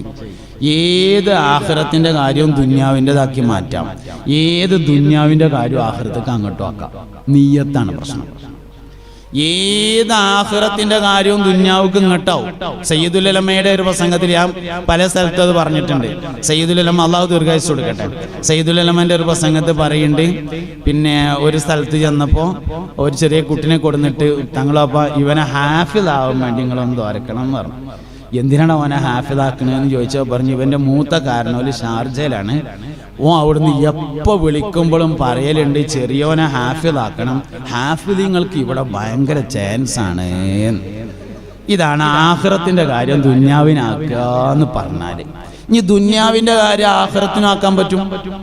ദുനിയാവിന് വേണ്ടി നമ്മൾ ചെയ്യുന്ന ഒരു കാര്യം ആഖിറത്തിനാക്കാൻ പറ്റും. ഞാൻ കോഴിക്കോട് നിന്നൊരു ദിവസം ഇങ്ങനെ ഒരു പരിപാടി കഴിഞ്ഞിട്ട് നാട്ടിലേക്ക് മടങ്ങുമ്പോൾ ഒരു ഹോട്ടലിൽ ഭക്ഷണം കഴിക്കാൻ വേണ്ടി കയറി. അപ്പം ഇങ്ങനെ പിന്നെ നാടൻ ചോറും മീൻ പൊരിച്ചതൊക്കെ ഓർഡർ ചെയ്തിട്ട് ഇങ്ങനെ ഇരിക്കുമ്പോൾ ഒരു നീലക്കുപ്പായിട്ട് ഇൻസൈഡൊക്കെ ചെയ്ത് ഫാൻ്റെ ഒക്കെ ഇട്ടിട്ടുള്ള ഒരു ചെറിയ താടിയൊക്കെ വെച്ചിട്ടുള്ള ഒരാൾ, പിന്നെ വെയിറ്റർ വന്ന് പ്ലേറ്റൊക്കെ വെച്ച് വന്ന് ചോറിട്ട് വന്നപ്പോൾ ബിസ്മില്ലാഹിർ റഹ്മാനിർ റഹീം എന്ന് പറയും. ഞെട്ടിച്ചൊരു സംഭവമായിരുന്നത്. സംഗതി ആ കുട്ടി എപ്പോഴും പറഞ്ഞതാണ്, ഞാനിത് ശ്രദ്ധിക്കുന്ന ഒരാളായതുകൊണ്ട് അതിന്റെ ശ്രദ്ധയപ്പെട്ടു എന്നേ ഉള്ളൂ. സംഗതി അതൊരു വലിയ കാര്യമല്ലേ. ദുന്യാവിന് വേണ്ടി ചെയ്യണ ഏത് കാര്യവും ആഖിറത്തിനാക്കാം, ആഖിറത്തിന് വേണ്ടി ചെയ്യണ ഏതും ദുന്യാവുക്കും കിട്ടും. അതുകൊണ്ട് ഇൽമും അങ്ങനെ തന്നെയാണ്. എന്തിനു വേണ്ടി പഠിക്കുന്നു എന്നതിനെ ആശ്രയിച്ചാണ്. അപ്പോ ഒരു മാനദണ്ഡത്തെ നമ്മൾ മനസ്സിലാക്കണം. നാഫി ആയ മനുഷ്യൻ പഠിക്കുന്ന ഇൽമിന് നാഫി ആയ ഇൽമ് എന്ന് പറയും. ലാറായ മനുഷ്യൻ പഠിക്കുന്ന വിവരത്തിന് ലാറായ ഇൽമ് എന്ന് പറയും. ഹാഫിളുമാണ് ബാക്കവിയുമാണ് ചേകനൂര്. എന്തേ പ്രശ്നം? ആള് ലാറായ മനുഷ്യനാണ്. ലാറായ മനുഷ്യൻ എന്ത് പഠിച്ചാലും അത് ലാറായിരിക്കും. നാഫിയായ മനുഷ്യൻ എന്ത് പഠിച്ചാലും നാഫിയായ ഇൽമായിരിക്കും. അപ്പൊ ആളെ ഉപകാരമുള്ള മനുഷ്യനാക്കി മാറ്റണം. അയാൾ എന്ത് പഠിച്ചാലും കുഴപ്പമില്ല. അയാൾ പോലീസായാലും കുഴപ്പമില്ല, എസ് ഐ ആയാലും കുഴപ്പമില്ല, ഡോക്ടറായാലും കുഴപ്പമില്ല, മൂല്യരായാലും കുഴപ്പമില്ല, കാലിയരായാലും കുഴപ്പമില്ല, കച്ചവടക്കാരനായാലും കുഴപ്പമില്ല. ആള് നാഫിയായ മനുഷ്യനായിരിക്കണം. അപ്പൊ നാഫിയായ ഇൽമ് എന്ന് പറഞ്ഞാൽ നാഫി ആയ മനുഷ്യനെ ഉണ്ടാക്കി തീർക്കലാകുന്നു. ആകെ രക്ഷിതാക്കൾക്കുള്ള ഉത്തരവാദിത്തം എന്ന് പറഞ്ഞാൽ ഒറ്റൊന്നാണ്. ജീവിതത്തിന് വഴി കാണിക്കാൻ പറ്റുന്ന ഒരു ഗുരുവിന് തൻ്റെ മകനെ ഏൽപ്പിച്ചു കൊടുക്കുക. ജീവിതത്തിന് വഴി കാണിക്കാൻ പറ്റുന്ന ഒരു ഗുരുവിന് മകനെ ഏൽപ്പിച്ചു കൊടുക്കുക എന്നുള്ളത് ഒരാളുടെ ഏറ്റവും വലിയൊരു ഉത്തരവാദിത്തമാണ്. എന്നാലേ ഇയാൾ നാഫിയായ മനുഷ്യനായി വളരുകയുള്ളൂ എന്നതാണ് പ്രധാനപ്പെട്ട കാര്യം. അപ്പോൾ ഒന്നാമത്തെ കാര്യം ഇൽമുൽ ഉലമാഇയാണ്, വിവരമുള്ളവരുടെ വിവരം. രണ്ടാമത്തേത് അദ്ലുൽ ഉമറാഇയാണ്, കൈകാര്യങ്ങൾ ചെയ്യുന്നവരുടെ നീതിബോധം. കൈകാര്യങ്ങൾ ചെയ്യാം. രാഷ്ട്രീയക്കാരെ പറ്റി പറഞ്ഞാൽ വേഗം മനസ്സിലാകുക. കൈകാര്യം ചെയ്യാന്ന് പറയുമ്പോൾ ഇന്ന് അധിക രാഷ്ട്രീയ പ്രവർത്തനങ്ങളും പകരം വീട്ടലുകളാണ്. 5 കൊല്ലം കഴിയട്ടെ, ഓൻ എന്നിട്ട് വേണം കാണിച്ചു കൊടുക്കാനെന്ന്. ഇതാണ് അധികാരത്തിന്റെ ഇന്നത്തെ ഏറ്റവും. അല്ലെങ്കിൽ പള്ളികൾ കൂട്ടിക്കൊള്ളി, അടുത്ത ജനറൽ ബോഡിന് വരട്ടെ എന്നിട്ട് വേണം ശരിയാക്കാനെന്നാണ്. ഒക്കെ പകരം വീട്ടലാണ് അധികാരം. അല്ലാതെ ഒന്നും നിർമ്മാണാത്മകമായോ ഉപകാരമുള്ളതോ ആയ ഒരു കാര്യവും ചെയ്യാൻ വേണ്ടി പ്ലാൻ ചെയ്യുന്നതല്ലാതെ ആയിട്ടുണ്ട് അധികാരം. എല്ലാവരും ആക്ഷേപിക്കലോട്ടോ, അങ്ങനോട്ട് ചെയ്യാനും പാടില്ല. എല്ലാ മനുഷ്യരെയും ആക്ഷേപിക്കാൻ പാടില്ല. എല്ലാവരും നല്ല മനുഷ്യന്മാരുണ്ട്, എല്ലാ കാലത്തും മുത്തഖീങ്ങളുണ്ട്, എല്ലാ കാലഘട്ടത്തിലും സജ്ജനങ്ങൾ ഉണ്ടാവും, എല്ലാ കാലത്തും. ഈ കാലത്തും മുത്തഖീങ്ങൾ ഉണ്ടാവും. 2022 മുത്തഖീങ്ങളായ മനുഷ്യന്മാരുണ്ടാവും. എന്താ തെളിവ്? 2022 നോലുമ്പുണ്ടായി. നോലുമ്പ് എന്തിനാന്നാ പറഞ്ഞത് ഖുർആന്? കുത്തിബ അലൈക്കും സിയാമു കമാ കുത്തിബ അലല്ലദീന മിൻ ഖബലിക്കും ലഅല്ലക്കും തത്തഖൂന. മുത്തഖീങ്ങളാകാൻ വേണ്ടിയാണ് നിങ്ങളോട് നോൽമ്പ് വിൽക്കാൻ പറഞ്ഞിരുന്നാണല്ലോ. 2022 നോൽമ്പ് വിൽക്കാൻ പറഞ്ഞില്ലേ? അപ്പൊ 22 മുത്തഖി ഉണ്ടാവും എന്നല്ലേ അതിന്റെ അർത്ഥം? എല്ലാ കാലത്തും ഉണ്ടാവും. പക്ഷെ എന്താ വ്യത്യാസം? എല്ലാ കാലത്തെയും മുത്തഖീങ്ങൾ ഒരുപോലെ ആയിരിക്കില്ല എന്നതാണ് വ്യത്യാസം. ഞാനിപ്പോ സംസാരിക്കുന്നത് ഖത്തീബുമാര്, മഹല്ലിലെ നേതാക്കന്മാര്, മദ്രസന്റെ നേതാക്കന്മാര് ഇവരോടാണ്. മിനിമം പരിപാടിയിൽ പ്രവർത്തിക്കണം, മാക്സിമം പരിപാടിയിൽ പ്രവർത്തിക്കരുത്. മിനിമം പരിപാടി എന്ന് പറഞ്ഞാൽ എന്താ കാര്യങ്ങള്? ഉള്ള സാഹചര്യത്തെ നിലനിർത്തി മുത്തഖീങ്ങൾ ഉണ്ടാക്കലായിരിക്കണം നമ്മളെ പദ്ധതി. 2022 പറഞ്ഞാല് നമ്മളൊക്കെ നാട്ടിൽ, ഇവിടെയൊക്കെ എങ്ങനെയാണെന്ന് അറിയില്ല, നമ്മളൊക്കെ നാട്ടിൽ ഇപ്പൊ 22 പ്രധാനമായിട്ടും ഞാൻ കണ്ടത് 3 കാര്യങ്ങളാണ്. 3 കാര്യമാണ് 22 കണ്ടത്. ഒന്ന്, പന്ത് കളിക്കാൻ വേണ്ടി ടർഫിക്ക് പോവുക. ഇതാണ് ഇപ്പം നമ്മളെ നാട്ടിൽ. ഇവിടെയൊക്കെ എങ്ങനെയാണെന്ന് അറിയില്ല, നമ്മളെ കണ്ടൊരു പ്രധാനപ്പെട്ട വിഷയം അതാണ്. പന്ത് കളിക്കാൻ ടർഫിക്ക് പോവുക, രാവും പകലും ഇല്ലാതെ കളിക്കുക, ലൈറ്റൊക്കെ ഇട്ടിട്ട് നിലത്ത് പുല്ലൊക്കെ വിരിച്ചിട്ട് കളിക്കന്നെ. ഇതാണ് കണ്ട ഒരു കാര്യം. രണ്ടാമത് ഇപ്പൊ 22 കണ്ടൊരു പരിപാടി, ടൗസർ ഇട്ടുങ്ങാണ്ട് അങ്ങാടി കൂടെ നടക്കുക. ഞാൻ ഇപ്പം അതൊക്കെ കണ്ടു. നിങ്ങൾ അതിലേറെ കണ്ടിട്ടുണ്ടാവും. എനിക്കിപ്പോൾ ഞാൻ കണ്ടതല്ല പറയാൻ പറ്റുള്ളൂ, എനിക്കിവിടെ പറയാൻ അവസരമുള്ളൂ. അതുകൊണ്ട് ഇപ്പം ഞാൻ പറഞ്ഞെങ്കിൽ കേൾക്കേ നിർവാഹമുള്ളൂ. രണ്ടാമത്തത് അതാണ്, ടൗസർ ഇട്ട് അങ്ങാടി കൂടെ എടുക്കുക. മൂന്നാമത് ഇപ്പൊ 22 കണ്ട വേറൊരു പരിപാടി എന്താ വെച്ചാല്, തറാവി കഴിഞ്ഞിട്ട് അച്ചാർ തിന്നാൻ പോവുക. ഇതൊക്കെയാണ് ഇപ്പൊ ഞാൻ 22 പ്രത്യേകമായിട്ട്, 21 ഇല്ലാത്തതായിട്ട്. ഇനി 23 എന്താ വരികയെന്ന് അറിയില്ല, അതപ്പം പറയാത്ത ഓഫിക്കുണ്ടെങ്കിൽ. 22 പ്രധാനമായിട്ടും കണ്ടത് ഈ 3 പരിപാടിയാണ്. ഈ ആൾക്കാരെയാണ് ഇപ്പൊ നമുക്ക് മുത്തക്കിയാക്കാനുള്ളത്. ഈ പറഞ്ഞ ആൾക്കാരെ എങ്ങനെ മുത്തക്കിയാക്കുക? അത് ഇവരെ മുത്തക്കിയാക്കേണ്ടത് എന്താ വെച്ചാൽ, ടർഫൊക്കെ പൊളിച്ചു മാറ്റിയിട്ടല്ല, അതൊന്നും നടക്കൂല. പ്രായോഗികമായി ചിന്തിക്കണം. മിനിമം പരിപാടിയിൽ വർക്ക് ചെയ്യണം. മാക്സിമത്തിൽ വർക്ക് ചെയ്താൽ നിരാശ ബാക്കിയായിരിക്കും. മിനിമം പരിപാടിയിൽ വർക്ക് ചെയ്യുമ്പോൾ ടർഫ്ക്ക് പെയ്ക്കോട്ടെ, മഗ്‌രിബ് ബാങ്ക് കൊടുക്കുമ്പോൾ ഒന്ന് നിർത്തി കിട്ടിയാൽ മതി. ഇതാണ് മിനിമം പരിപാടിയിൽ വർക്ക് ചെയ്യുക എന്നുള്ളത്. ഇല്ലെങ്കിൽ മഹല്ലത്തിൽ പ്രവർത്തിക്കുന്നവർക്ക് നിരാശയേ ഉണ്ടാവുള്ളൂ. എന്താപ്പം ഇങ്ങനെ കാണും, കാലഘട്ടമൊക്കെ പറ്റ മോശമായി, ഇനിയിപ്പോൾ നോക്കിയിട്ട് കാര്യമൊന്നുമില്ല എന്ന് തോന്നും. ശൈത്താൻ പറഞ്ഞു തരുന്ന വർത്താനാണത്. അങ്ങനെ ഒരിക്കലും ചിന്തിക്കാൻ പാടില്ല. പ്രവർത്തന രംഗത്തുള്ളവരോ നേതൃരംഗത്തുള്ളവരോ കാലഘട്ടം മോശമായിന്നോ ഒക്കെ കേടുന്നോ നേരാവൂലെന്നോ ചിന്തിക്കാനേ പാടില്ല. അങ്ങനെ ചിന്തിച്ചാൽ നമുക്കൊന്നും പ്രവർത്തിക്കാൻ കഴിയില്ല. കാലഘട്ടത്തിനൊന്നും ഒരു കുഴപ്പമില്ല, ഒന്നും കൂടി ആഞ്ഞു പിടിച്ചാൽ നടക്കും എന്ന് തന്നെ നമ്മൾ വിചാരിക്കണം. ആൾക്കാർ നേരാകൂ എന്ന് തന്നെ വിചാരിക്കണം. അങ്ങനെ കഴിയണമെങ്കിൽ മിനിമം പരിപാടിയിൽ വർക്ക് ചെയ്താൽ മാത്രമാണ് നടക്കുക. അതുകൊണ്ട് അച്ചാർ തിന്നുന്ന ആൾക്കാരെ മുത്തക്കിയാക്കുക എന്ന് പറഞ്ഞാൽ എങ്ങനെയാ? തറാവി കഴിഞ്ഞിട്ട് അച്ചാർ തിന്നാൻ പെയ്ക്കോട്ടെ, പക്ഷെ ഒച്ചടാഞ്ഞാൽ മതിയായിരുന്നു. അതാണ് നായാട്ടിന് പോയ മാതിരി രാത്രി ഒച്ചടാഞ്ഞാൽ മതിയായിരുന്നു എന്ന്. അതായി കിട്ടിയാൽ മതി. അച്ചാറൊക്കെ തിന്നാലും കുഴപ്പമില്ല. അങ്ങനെ ചിന്തിക്കണം. ട്രൗസർ ഇട്ടോട്ടെ, പക്ഷെ ആൾക്കാരുടെ ഇടയ്ക്ക് ഇറങ്ങുമ്പോൾ അതിൻ്റെ മേലൊരു തുണിയും കൂടി എടുത്താൽ മതിയായിരുന്നു എന്ന് ചിന്തിക്കണം. ഇതാണ് മിനിമം പരിപാടിയിൽ വർക്ക് ചെയ്യുക എന്ന് പറഞ്ഞത്.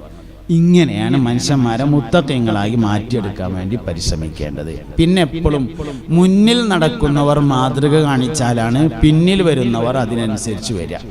പള്ളിൻ്റെ മേലെ കയറി ഇരുന്ന് ചെറുപ്പക്കാർ ഒച്ചടരുത് എന്ന് നമുക്ക് അഭിപ്രായം ഉണ്ടെങ്കിൽ അതും കരക്കെന്ന് നമ്മൾ ഒച്ചടാതിരിക്കണം. അങ്ങനെയല്ലോ. കമ്മിറ്റിക്കാർക്ക് പറ്റുന്നതും മറ്റുള്ളവർക്ക് പറ്റാത്തതും കണ്ടൊരു കാര്യമൊന്നുമില്ലല്ലോ. ഒച്ചടാൻ പറ്റൂലെങ്കിൽ ആർക്കും പറ്റൂല, പറ്റുമെങ്കിൽ എല്ലാവർക്കും പറ്റും. അങ്ങനെയാണ്. പള്ളിൻ്റെ മേലെ കയറി ഇരുന്ന് ചെറുപ്പക്കാർ ഒച്ചടരുത് എന്ന അഭിപ്രായം ഉണ്ടെങ്കിൽ അതൊന്നും കിടക്കെ മേശയും കസാലിട്ട് ഇരുന്നിട്ട് നമ്മൾ ഒച്ചടാതിരിക്കണം. ഞാൻ അങ്ങോട്ട് പോകുമ്പോഴും ഇങ്ങോട്ട് പോകുമ്പോഴും വ്യത്യാസമുണ്ട്. ജുമയൊക്കെ അങ്ങോട്ട് പോകുന്നതിന് ഹുർമത്ത് കൂടുതലും ജുമ കഴിഞ്ഞ് ഇങ്ങോട്ട് പോരുന്നതിന് ഹുർമത്ത് കുറവുണ്ടാവും. എന്തെങ്കിലും രണ്ട് വർത്താനം പറയേണ്ടതുണ്ടെങ്കിൽ ഇങ്ങോട്ട് വരുമ്പോൾ പറയാം, ഒരിക്കലും അങ്ങോട്ട് പോകുമ്പോൾ പറയരുത്.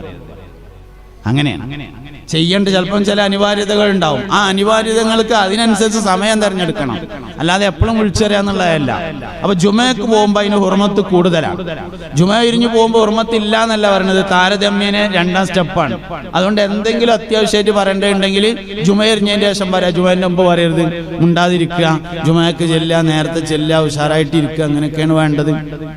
ചില കാര്യങ്ങളൊന്നും എഴുതി പഠിക്കണതല്ല, കണ്ടുപഠിക്കണതാണ്. ഇപ്പോൾ ഒന്നാമത്തെ ഖുത്ബ കഴിയുമ്പോൾ ഖത്തീബ് പറയും കലാമു റബ്ബിൽ ആലമീൻ എന്ന് പറയും. ആയത്ത് ഓതാൻ പോവുകയാണ്. അപ്പോ സദസ്സിലുള്ള ആൾക്കാർ പറയും സുബ്ഹാനഹു വ തആല ലാ ഇലാഹ ഇല്ലാഹു എന്ന് പറയും. ഇത് ഒരു മനുഷ്യനും എഴുതി പഠിച്ചതല്ല, കേട്ട് പഠിച്ചതാണ്. എങ്ങനെ പഠിച്ചത്? വയസ്സായ കാരണന്മാര് ഔത്തപ്പള്ളിയിൽ ഇരുന്ന് പറഞ്ഞു കേട്ടിട്ട് പുറത്തപ്പള്ളിയിലുള്ളവർ പഠിച്ചു. പിന്നെ കുറച്ചുകാലം കഴിഞ്ഞപ്പോൾ പുറത്തപ്പള്ളിയിലുള്ളവർ ഔത്തപ്പള്ളിക്ക് കയറിയപ്പോൾ മേലുള്ളവർ താഴത്തേക്ക് ഇറങ്ങി ഒരു കേട്ട് പഠിച്ചതാണ്. അതിന് ഔത്തപ്പള്ളിയിലുള്ള ഒറ്റൊന്നും മുണ്ടണ്ടേ, എന്നാലല്ലേ ഇത് പഠിയുള്ളൂ. ഇന്ന് നാട്ടുകാരൊക്കെ നന്നാവണമെന്ന് നമുക്ക് അഭിപ്രായം ഉണ്ട്. നമ്മൾ തൊള്ളയിൽ കൊഗ്ഗാണ്, മുണ്ടാതിരിക്കുക. ആ മുന്നിലുള്ള കാരണന്മാര് ഖത്തീബ് റൂമിൽ നിന്ന് ഇറങ്ങുമ്പോൾ അസ്സലാമു അലൈക്കും എന്ന് പറയുമ്പോൾ വഅലൈക്കും അസ്സലാം എന്നാണ് പറഞ്ഞാല് മേലെ ഇരുന്നിട്ട് ഇങ്ങനെ വർത്താനം തുടങ്ങാൻ ഒരുങ്ങുണ്ടാവും ചെറുപ്പക്കാർ. അവർക്ക് മനസ്സിലാവും താഴത്ത് ജുമ ഉണ്ടില്ലേ, അപ്പോൾ മുണ്ടൂല. കുറച്ച് കഴിഞ്ഞിട്ട് ഇങ്ങനെ വർത്താനം തുടങ്ങാൻ വേണ്ടി ഇങ്ങനെ ഒരുങ്ങിക്കാരം. അപ്പോഴാണ് ഖത്തീബ് മീമ്പറമൊക്കെ അങ്ങോട്ട് കയറിയിട്ട് ഇങ്ങോട്ട് തിരിഞ്ഞിട്ട് അസ്സലാമു അലൈക്കും വറഹ്മത്തുള്ളാഹി വബറകാതുഹു. അപ്പൊ ഔത്തപ്പള്ളിയുള്ള കാരണന്മാര് ഉറക്കെ വഅലൈക്കും അസ്സലാം വറഹ്മത്തുള്ളാഹി വബറകാതുഹു. അപ്പൊ മേലുള്ളവർക്ക് മനസ്സിലായി താഴത്ത് ജുമ ഉണ്ട്. പിന്നെ ഇങ്ങനെ തുടങ്ങി വരുമ്പോഴാണ് കലാമു റബ്ബിൽ ആലമീൻ അവിടെ. പിന്നെ രണ്ടാം ഖുത്ബ തുടങ്ങുക. പിന്നെ ഇങ്ങനെ കേട്ട് ശീലമായതുകൊണ്ട് വേഗം വർത്താനം തുടങ്ങും. അപ്പൊ അങ്ങനെ കുറച്ചേരം ഇങ്ങനെ ഓതിയിട്ട് പിന്നെ പറയും സയ്യിദുനാ അവ്വലുൽ ഖുലഫാഇ സയ്യിദുനാ അബൂബക്കറിൻ സിദ്ദീഖ്. അപ്പൊ എല്ലാവരും കൂടിയും റളിയല്ലാഹു അൻഹു എന്ന് പറയുമ്പോൾ ഖുത്ബ ഏകദേശം അവസാന ഭാഗത്താക്കിയിട്ട് ഇനിയിപ്പോൾ വർത്തമാനം പറയാൻ നേരമില്ല എന്ന് മേലുള്ളവർക്ക് മനസ്സിലാവും. ഓലാണ് പിന്നെ പുറത്തെ പള്ളിക്ക് ഇറങ്ങണത്, ഓലാണ് പിന്നെ ഔത്തപ്പള്ളിക്ക് കയറണേ. അതിന് നമ്മൾ ചെയ്യേണ്ടത് നമ്മൾ ആദ്യം ചെയ്യണ്ടേ. ഇത് നമ്മളിങ്ങനെ വല്ല എന്തേലും ഒലക്ക മുണിഞ്ഞമാതിരി ഇങ്ങനെ ഇരുന്നാൽ പിന്നെ ഇവിടുന്ന് ഇപ്പോൾ നേരാകുക. മുന്നിൽ നടക്കുന്നവർ കാണിക്കുന്ന എന്താണ് അത് കണ്ടിട്ട് ബാക്കിലുള്ളവർ വരും. ഇതൊന്നും വയത് പറഞ്ഞിട്ടോ അല്ലെങ്കിൽ നോട്ടീസ് ചെയ്ത് ഒട്ടിച്ചിട്ടോ ഒന്നും കാര്യമില്ല. പള്ളിക്ക് നിറയെ നോട്ടീസാണ് ഇപ്പോൾ ചെന്നാൽ. ചെരുപ്പൂരി വെക്കുക, തുപ്പരുത്, ഇളകരുത്, അനക്കരുത്, അങ്ങോട്ട് മുണ്ടരുത്, വീടി കുറ്റിടരുത്, തുപ്പരുത്, അങ്ങനെ പോയിട്ട് കുത്തുബ പറയുമ്പോൾ സംസാരിക്കാതിരിക്കുക, ഹൗദുങ്കരയിൽ നിന്ന് സംസാരിക്കാതിരിക്കുക, ബ്രഷ് ഹൗദുങ്കരയിൽ വെക്കാതിരിക്കുക. അങ്ങനെ ഫുള്ള് പുതിയ കമ്മിറ്റി വന്നാൽ പറയും വേണ്ട. കമ്മിറ്റി വന്ന ആദ്യത്തെ പരിപാടി നോട്ടീസ് അത്യാവശ്യമുള്ളത് ചെയ്യാം. ഇപ്പോൾ ഓതുണ്ടാക്കി കഴിഞ്ഞിട്ടുള്ള ദുആ ചിലപ്പോൾ എല്ലാവർക്കും കിട്ടിക്കോണമെന്നില്ല. അതൊന്ന് എഴുതി വെക്കുക, അതൊരു ഭംഗിയാണ്. അഷ്ഹദു അല്ലാ ഇലാഹ ഇല്ലല്ലാഹു വഹ്ദഹു ലാ ശരീക ലഹു വഅഷ്ഹദു അന്ന മുഹമ്മദൻ അബ്ദുഹു വറസൂലുഹു അല്ലാഹുമ്മ ജഅൽനി മിനത് തവ്വാബീന വജഅൽനി മിനൽ മുതദഹിരീന വജഅൽനി മിൻ ഇബാദികസ് സാലിഹീൻ. അയ്യപ്പോൾ എല്ലാവർക്കും കിട്ടൂല. അപ്പോൾ ഒന്ന് എഴുതി വെച്ചാലൊരു ഈത്തികാഫിനെ നിയ്യത്തൊന്ന് ഓർമ്മപ്പെടുത്തിയാൽ അത് നല്ലതാണ്. പല വിഷയങ്ങൾ മൊബൈൽ ഓഫാക്കണമെന്ന് അറിയായിട്ടാ, അതറിയായിട്ടല്ലോ. അതങ്ങനെ. അപ്പം അങ്ങനെ എല്ലാവർക്കും അറിയണതും ഓർമ്മ ഉള്ളതും എന്നാൽ ചെയ്യൂല എന്ന് വാശിയുള്ളതും അത് നമ്മൾ നോട്ടീസ് ഒട്ടിക്കേണ്ട കാര്യമൊന്നുമില്ല. അത് നോട്ടീസ് ഒട്ടിച്ചു നടക്കൂല. പള്ളി മൊത്തം നോട്ടീസ് ഒട്ടിക്കരുത്. നാളെ ഞാൻ സുന്നി മഹല്ല് ഫെഡറേഷൻ്റെ സംസ്ഥാന ക്യാമ്പിൽ പ്രസംഗിക്കുമ്പോൾ ഒരു കാര്യം പറഞ്ഞു. സൗകര്യങ്ങൾ എന്ന പേരിൽ ഉണ്ടാക്കുന്ന ഒരുപാട് അസൗകര്യങ്ങളുണ്ട് മഹല്ലുകളിൽ. നമ്മൾ വിചാരം സൗകര്യം ഉണ്ടാക്കിയതാണ്, നോക്കിയാൽ അസൗകര്യക്കാരം. ഫുള്ളായിട്ട് ടൈൽസൊക്കെ ഇട്ട് മുറ്റൊക്കെ കട്ടൊക്കെ വിരിച്ചതിന് ശേഷം ഹൗദുംകാരൊക്കെ കയറിനോടത്ത് വലിയ ഒരു ഗേറ്റ് ഉണ്ടാവും, നല്ലൊരു ഗേറ്റ്, നല്ല വിശാലമായത്. അതിൻ്റെ പകുതി മേലെ ഒരു കുറ്റിയും താഴെ ഒരു കുറ്റി ഇട്ടിട്ട് ഒരു കമ്പി കൊണ്ട് കെട്ടിയും വെച്ചിട്ടുണ്ടാവും തുറക്കാതിരിക്കാൻ. പിന്നെ എന്തിനാ ഗേറ്റ്? ഈ ഗേറ്റ് വെച്ചത് തുറക്കാനല്ലേ. മൂത്രപ്പര ചെന്നാൽ നല്ല വിശാലമായൊരു മൂത്രപ്പര, രണ്ട് സൈഡിലും മൂത്രം ഒഴിക്കാനുള്ള സൗകര്യം. ഒരു സൈഡ് ഒരു മുള വെച്ച് കെട്ടിയിട്ടുണ്ടാവും. കൈകാളം മടിക്ക് ഒന്നല്ല, ഒരു മുള വെച്ചാണ് കെട്ടിയിട്ടുണ്ടാവും. എന്നാ പിന്നെ എന്തിനാണ് ഉണ്ടാക്കിയത്? സൗകര്യങ്ങളാണ് ഉണ്ടാക്കിയത്, ആയത് അസൗകര്യമാണ്. നല്ല വൃത്തിയുള്ള മൂത്രപ്പരയിൽ പിന്നെ ഒരു മുള വെച്ച് കെട്ടിയ അതിൻ്റെ വൃത്തി ഇപ്പം എന്താ പറയുള്ളത്? തരക്കടില്ലാതെ ഉണ്ടാക്കുമ്പോൾ തന്നെ പകുതി ഭാഗം അടച്ചിടാനുള്ള സൗകര്യം ആദ്യം തന്നെ നല്ല വൃത്തിയിൽ ഉണ്ടാക്കി വെച്ചിട്ടുണ്ടെങ്കിൽ കുഴപ്പമൊന്നുമില്ല. അല്ലെങ്കിൽ ഒരു കയറ് ഇങ്ങനെ വലിച്ചു കെട്ടും നമ്മൾ. ഇതൊക്കെയാണ് നമ്മളെ പരിപാടികൾ പറഞ്ഞത്. നല്ല വൃത്തിയിൽ ടൈൽസൊക്കെ ഇട്ട് നന്നായി ഡോറൊക്കെ വെച്ച് 3 കക്കൂസ് ഉണ്ടാവും, ഒന്നും തുറന്നിട്ടുണ്ടാവില്ല, 3 അടച്ചിട്ടിട്ടുണ്ടാവും. പിന്നെ എന്തിനാണ് ഉണ്ടാക്കിയത്? ഒരു മനുഷ്യൻ്റെ ഏറ്റവും വലിയൊരു ഇടങ്ങേറ് എന്ന് പറഞ്ഞാൽ കക്കൂസ് കോളിൽ ഇടങ്ങേറണല്ലേ. നിക്കരിച്ചാൽ റോഡ് സൈഡിലും പറ്റും, ഇതിനൊക്കെ പറ്റൂലല്ലോ. എന്നിട്ട് നമ്മൾ അതിന് ഓരോ ന്യായം പറയും. അതിപ്പോൾ എല്ലാവരും കയറൂലേന്ന്. പിന്നെ ഇത് എന്തിനുള്ളതാണ് ഈ പരിപാടി? ഇനി എവിടെയെങ്കിലും തുറന്നിട്ടിട്ടുണ്ടെങ്കിൽ അതിന് കുറ്റിയും കുളത്തും ഉണ്ടാവില്ല. 20 ഉറുപ്പ്യാണ് ഒരു കുളത്തിൻ്റെ വില. ആഴ്ചക്കൊന്ന് മാറ്റിയാലും നഷ്ടമൊന്നുമില്ല. 20 ഉറുപ്പ്യുള്ള ഒരു കുളത്തിടാനുള്ള വില ഉള്ളത്, അതിനാകെ വില ഉള്ളത്. കായില്ലെങ്കിൽ ബക്കറ്റ് കട്ടിയാൽ മതി. വെള്ളിയാഴ്ച ചുമക്ക് വരുന്നത് നമ്മളെ കുളത്ത് മാറ്റാൻ വേണ്ടിയുള്ള ഒരു പിരിവുണ്ട് എന്ന് പറഞ്ഞാൽ 2000 ഉറുപ്പ്യ കിട്ടും. 2 കൊല്ലം കുളത്ത് മാറ്റാനുള്ള പൈസ തരും ആൾക്കാർ. എന്നിട്ട് അത് എവിടെയെങ്കിലും ഒരുത്തിലോ തുറന്നിട്ടുണ്ടെങ്കിൽ കുളത്തുണ്ടാവില്ല. അങ്ങനെയൊക്കെയാണ് പരിപാടിയുള്ളത്. അത് ദുരുപയോഗം ചെയ്യുന്നത്. ഈ കക്കൂസിന്റെ ദുരുപയോഗം എന്ന് പറഞ്ഞത് അതന്നെയല്ല, വേറൊന്നുമില്ലല്ലോ. അതല്ലേ പാടെ നടക്കുക പരിപാടി. അപ്പം ഇനിയിപ്പോൾ ദുരുപയോഗം ചെയ്യുന്നു എന്ന് വിചാരിക്കുക, 100-ൽ 2 പേരാണ് ചെയ്യുക. അതിന് വേണ്ടി 98 ആൾക്കാർക്കുള്ള അവകാശം നിഷേധിക്കാൻ പാടുണ്ടോ? ഇല്ല എന്ന് ഞാൻ പറയണമെന്നില്ല, ഉണ്ടാവും. 100-ൽ 2 പേര് ദുരുപയോഗം ചെയ്യുന്നു വെക്കുക. അതിനുള്ള പരിഹാരം എന്താ വെച്ചാൽ കാണല്ലേ വേണ്ടത്. ഇതാണ് സൗകര്യങ്ങൾ എന്ന പേരിൽ ഉണ്ടാക്കി തീർക്കുന്ന അസൗകര്യം. മുറ്റം നിറയെ കട്ട വിരിച്ചു, തുപ്പാൻ സ്ഥലമില്ല. ആ കട്ടട്ട ആളാരാച്ചാൽ അയാളെ ചെലവ് തന്നെ നല്ലൊരു വലിയ ചെടിച്ചട്ടി വാങ്ങുക, അതിൽ മണൽ നിറച്ചിട്ട് എല്ലാ ഡോറിൻ്റെ അവിടെയും വെക്കുക. എന്നാൽ ഉഷാറായി. സൗകര്യം ഉണ്ടാക്കിയാണ്ട് അസൗകര്യം. ചായ കൊടുക്കുക, എന്താ വെള്ളം എന്താണ് ബാക്ക് നിന്ന് കൊടുക്കണം. എല്ലാവർക്കും ഉണ്ടോ? അത് സ്റ്റേജിലുള്ളവർക്ക് മാത്രമാണോ? എന്നാൽ ബാക്ക് നിന്ന് കൊടുക്കണം. ഓക്കെ, ഇൻഷാ അല്ലാഹ്. സന്തോഷം. എന്തോന്ന് വരുന്നുണ്ട്, സന്തോഷത്തോടെ ഇരുന്നോളി. നോട്ടം കെട്ട് തൊള്ളേക്കുള്ള വഴി എല്ലാവർക്കും അറിയാലോ. അതുകൊണ്ട് ഇങ്ങോട്ട് മാത്രമേ നോക്കാൻ പറ്റുള്ളൂ. അതിനാണ് ബാക്കിൽ നിന്ന് കൊടുക്കുന്നത്. മുന്നൊന്ന് കൊടുത്താൽ എല്ലാവരും സംഘാടകരുള്ളത് മനസ്സിലായിക്കോളി. മുന്നൊന്ന് കൊടുത്താൽ എന്താ വെച്ചാൽ അവസാനത്തെ ആൾക്ക് കിട്ടുന്നത് വരെ എല്ലാവരും ഇങ്ങനെ നോക്കിക്കൊണ്ടിരിക്കും. ബാക്കിൽ നിന്ന് കൊടുത്താൽ പിന്നെ കയ്യിലുണ്ട് എത്തിക്കഴിഞ്ഞല്ലോ, പിന്നെ ഇപ്പോൾ അതിനെക്കുറിച്ച് വലിയൊരു ആലോചന ഉണ്ടാവില്ല. അപ്പോൾ ഏറ്റവും സൗകര്യം ഇങ്ങനെയുള്ള സന്ദർഭങ്ങളിൽ ബാക്കിൽ നിന്ന് കൊടുക്കലാണ്. സ്റ്റേജുമ്പോൾ പിന്നെ ഇപ്പോൾ രക്ഷയൊന്നുമില്ല കൊടുക്കുക തന്നെ. മറ്റേത് സാഹസികമുള്ളവർക്ക് ബാക്കിൽ നിന്ന് ഇങ്ങോട്ട് കൊടുക്കുക എന്നാലേ. അല്ല, അതൊക്കെ നമ്മളൊരു കാര്യം ചെയ്യുമ്പോൾ ശീലിക്കേണ്ട കാര്യങ്ങളാണ്. നമ്മൾ മാലിലൊക്കെ പരിപാടി നടത്തുമ്പോൾ 2 കാര്യങ്ങൾ പ്രധാനമായും ശ്രദ്ധിക്കണം. സദസ്സ് അലങ്കോലം ഉണ്ടാക്കുന്ന ഒരു കാര്യവും നമ്മൾ നേരത്തെ തന്നെ പ്ലാൻ ചെയ്യരുത്. നമ്മൾ പ്ലാൻ ചെയ്യുമ്പോൾ തന്നെ സദസ്സിന് അലങ്കോലമില്ലാത്ത തരത്തിൽ പ്ലാൻ ചെയ്യാം. സദസ്സ് നിറയെ ആളുണ്ടാവില്ല എന്ന് തോന്നിയാൽ നിറച്ച് കസാലിട്ട് വെക്കരുത്. ആളുള്ളതിനനുസരിച്ച് ഫ്രണ്ടിൽ കസാല ഇടുക, പിന്നെ ആൾ വരുന്നതിനനുസരിച്ച് ബാക്കിൽ ഓരോന്ന് ഇട്ട് കൊടുത്തുകൊണ്ട് അങ്ങനെ സാഹസ് വിശാലാക്കിയിട്ട് കൊണ്ടുവരിക.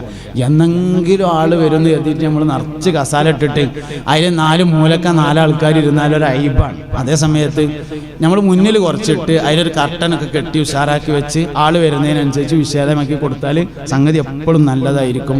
ഇത് നമ്മൾ ശ്രദ്ധിക്കേണ്ട ഒരു കാര്യമാണ്. അലങ്കോലമില്ലാതെ അറേഞ്ച്മെന്റ് ചെയ്യണം. രണ്ടാമത്തൊന്ന്, സംഘാടകർ പരിപാടി കേൾക്കണം.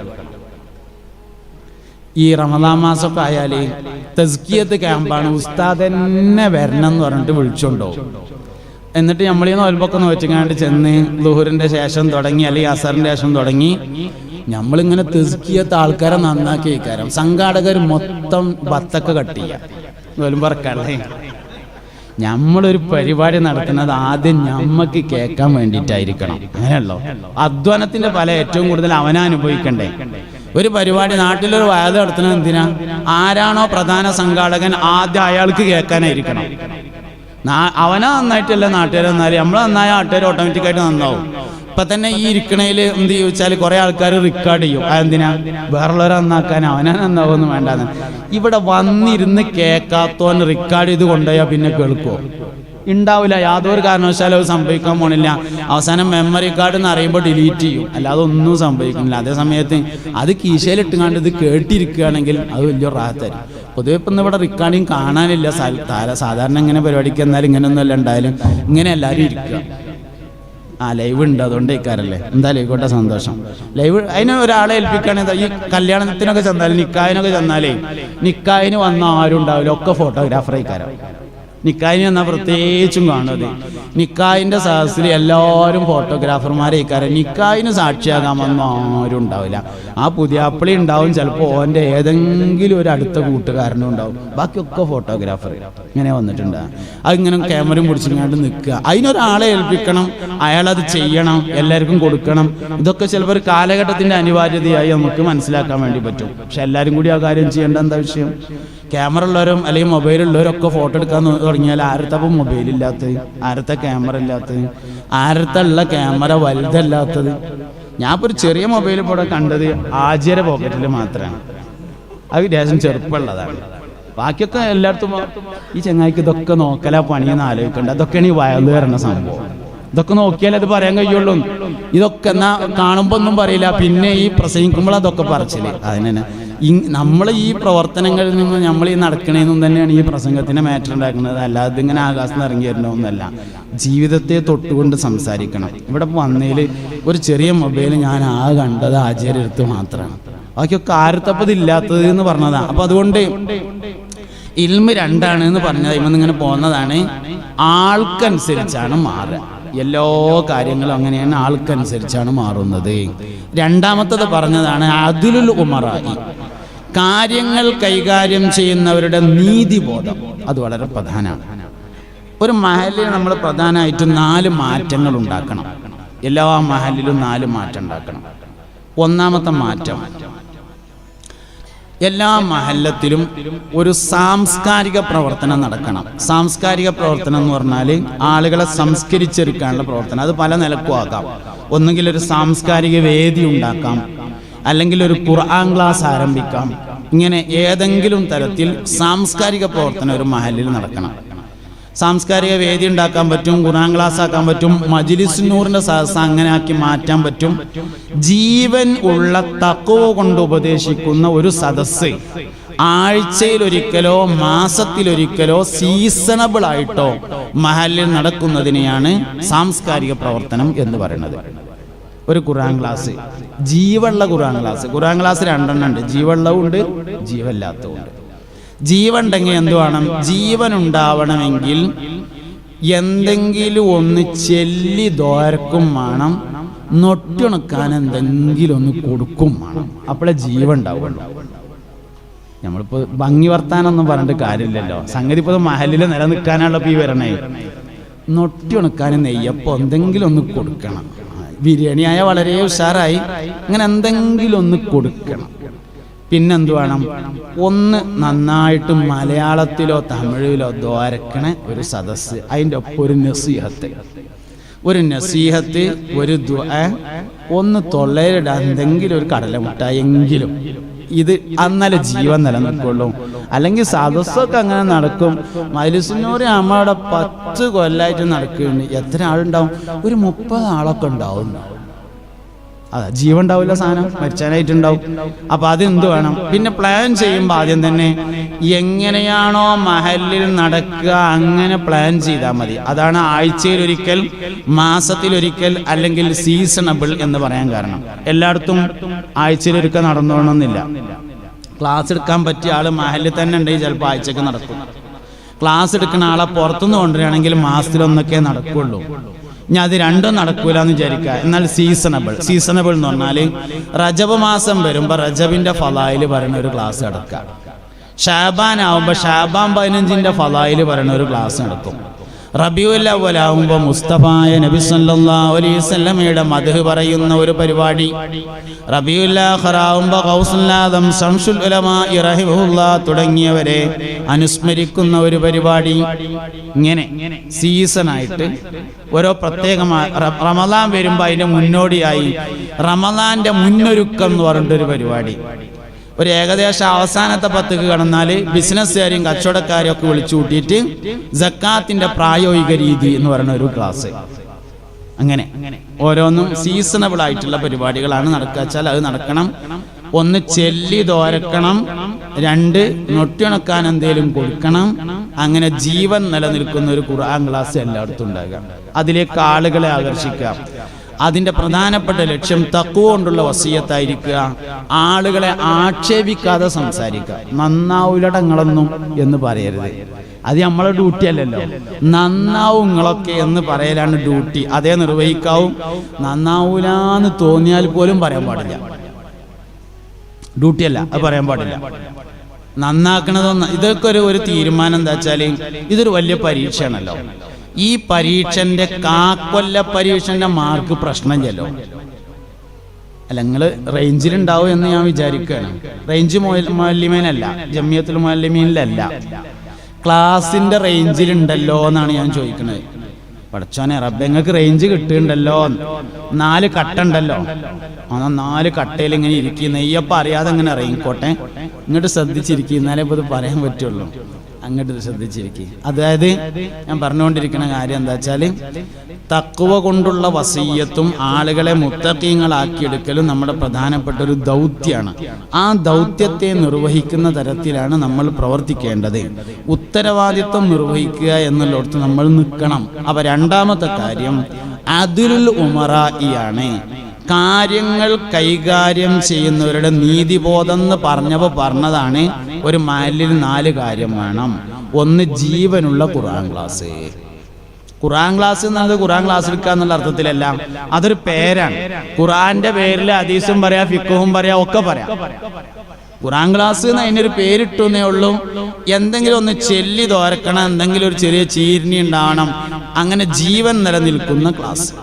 അങ്ങനെ നിലനിൽക്കുന്ന ക്ലാസ് ഉണ്ടാവുമ്പോൾ സ്വാഭാവികമായിട്ടും ആളുകൾക്ക് ഉത്ബോധനങ്ങൾ നൽകാനും പ്രായോഗികമായി കാര്യങ്ങളെ പറഞ്ഞു കൊടുക്കാനും സാധ്യമാകും.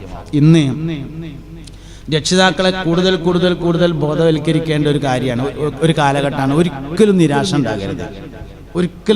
ഉണ്ടാകരുത്. അല്ലാതെ മനുഷ്യനെ ഷീപ്പാക്കിക്കൊണ്ടിരിക്കുന്നത്. രണ്ടും സംസ്കാരം നശിപ്പിക്കും. 2 കാര്യം സംസ്കാരം നശിപ്പിക്കും.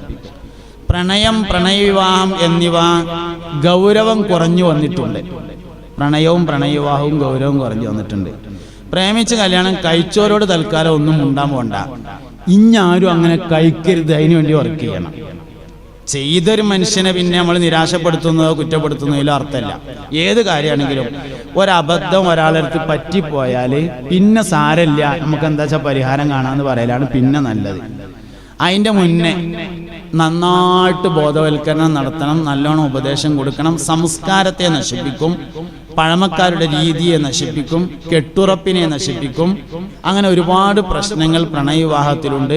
ഏറ്റവും ഒടുവിൽ മാ നബത ഫിൽ ഹറാമി ഫഹുവ ഔലാ ബിന്നാർ, ഹറാമിൽ തുടങ്ങിയത് നരകവുമായാണ് ബന്ധപ്പെടുക എന്ന ഹദീസ് കാരണം പ്രണയവിവാഹം ഭയപ്പെടേണ്ടതാകുന്നു. അത് പോയി അവസാനം നരകത്തിക്കാണ് എത്തുക എന്നാണ് ഈ ഹദീസ് എന്ന് മനസ്സിലാകുന്നത്. ഹറാമിൽ തുടങ്ങിയത് നരകത്തിലാണ് അവസാനിക്കുക എന്ന ഹദീസ്. രണ്ടാമത്തത് ലഹരിയുടെ ഉപയോഗം. ലഹരിയുടെ ഉപയോഗം എന്ന് പറഞ്ഞാൽ രക്ഷിതാക്കൾക്ക് നമ്മൾ ബോധം കൊടുക്കണം. അവനാൻ്റെ കുട്ടികളെ അവനെ നല്ലോണം നോക്കണം, നാട്ടുകാരെ കുട്ടികളെയും നോക്കണം. ലഹരിക്കെതിരെയുള്ള നമ്മുടെ ഓരോ മൗനവും ലഹരിയുടെ വ്യാപനത്തിൽ പങ്കുചേരുന്നതിന് തുല്യമാണ്. ഒരു ലഹരിയുടെ ഉപയോഗം കണ്ടു, അല്ലെങ്കിൽ ലഹരിയുടെ വിൽപ്പന കണ്ടു, നമ്മൾ ആരുടെയും ശ്രദ്ധയിൽ അത് പെടുത്തിയില്ല എന്ന് വെക്കുക, എന്നാൽ നമ്മളതിന് പങ്കെടുത്തതിന് തുല്യമാണ്. അങ്ങനെ കുറേ കാര്യങ്ങളുണ്ട്. നമ്മൾ അറിയാതെ വരുന്ന ലഹരി ഉപയോഗമുണ്ട്, നമ്മൾ അറിയാതെ വ്യഭിചാരത്തിൽ പങ്കുചേരുന്നുണ്ട്, നമ്മൾ അറിയാതെ കളവ്, ചതി, വഞ്ചന തുടങ്ങിയവയിൽ പങ്കുചേരുന്നുണ്ട്, നമ്മൾ അറിയാതെ ഗീബത്ത്, നമീമത്ത് തുടങ്ങിയവയിൽ പങ്കുചേരുന്നുണ്ട്. ഇതൊക്കെ അറിയാതെ വരുന്നുണ്ട്. അറിയാതെ വ്യഭിചാരത്തിൽ പങ്കുചേരുന്നുണ്ട്. എങ്ങനെ അറിയാം നിങ്ങൾ? നമുക്ക് ഒരു കട ഉണ്ടെന്ന് വിചാരിക്കുക, ഒരു സൂപ്പർ മാർക്കറ്റ്, അല്ലെങ്കിൽ ഒരു ജ്വല്ലറി, അല്ലെങ്കിൽ ഒരു കണ്ണടപ്പീടി ഉണ്ട് എന്ന് വിചാരിക്കുക. അപ്പോൾ അതിലേക്ക് നമുക്ക് സ്റ്റാഫായിട്ട് 2 പെൺകുട്ടികളെ ആവശ്യമുണ്ട്. പെൺകുട്ടികളെ വെക്കണം എന്തിനാണെന്ന് വെച്ചാൽ ശമ്പളം കുറഞ്ഞിട്ടാൻ വേണ്ടിയിട്ടാണ്. ആണുങ്ങൾക്ക് ശമ്പളം കൂടുതൽ കൊടുക്കണം, അതിനകത്തുള്ള വരുമാനം ഉണ്ടാവില്ല. ടാക്സ് ഒക്കെ കഴിഞ്ഞിട്ട് ബാക്കി എന്തെങ്കിലും കിട്ടിയിട്ട് വേണം കുട്ടികൾക്ക് അരി വാങ്ങാൻ. അപ്പോൾ അതുകൊണ്ട് പെൺകുട്ടികളെ വെക്കുന്നു.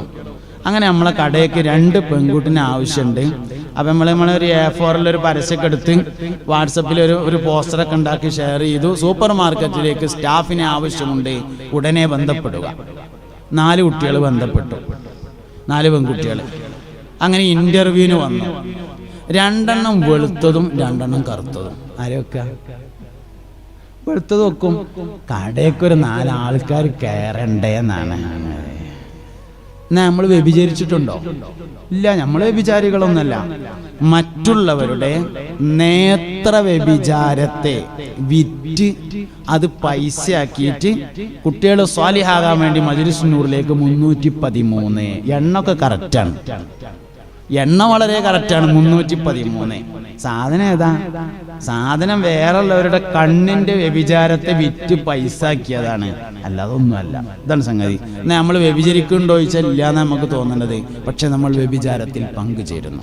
എന്നതുപോലെ മയക്കുമരുന്നിനെതിരെയുള്ള ഓരോ നിശബ്ദതയും അതിൽ പങ്കുചേരുന്നതിന് തുല്യമാണ്. മുണ്ടാതിരുന്നാൽ ആ സംഗതി വ്യാപകവും.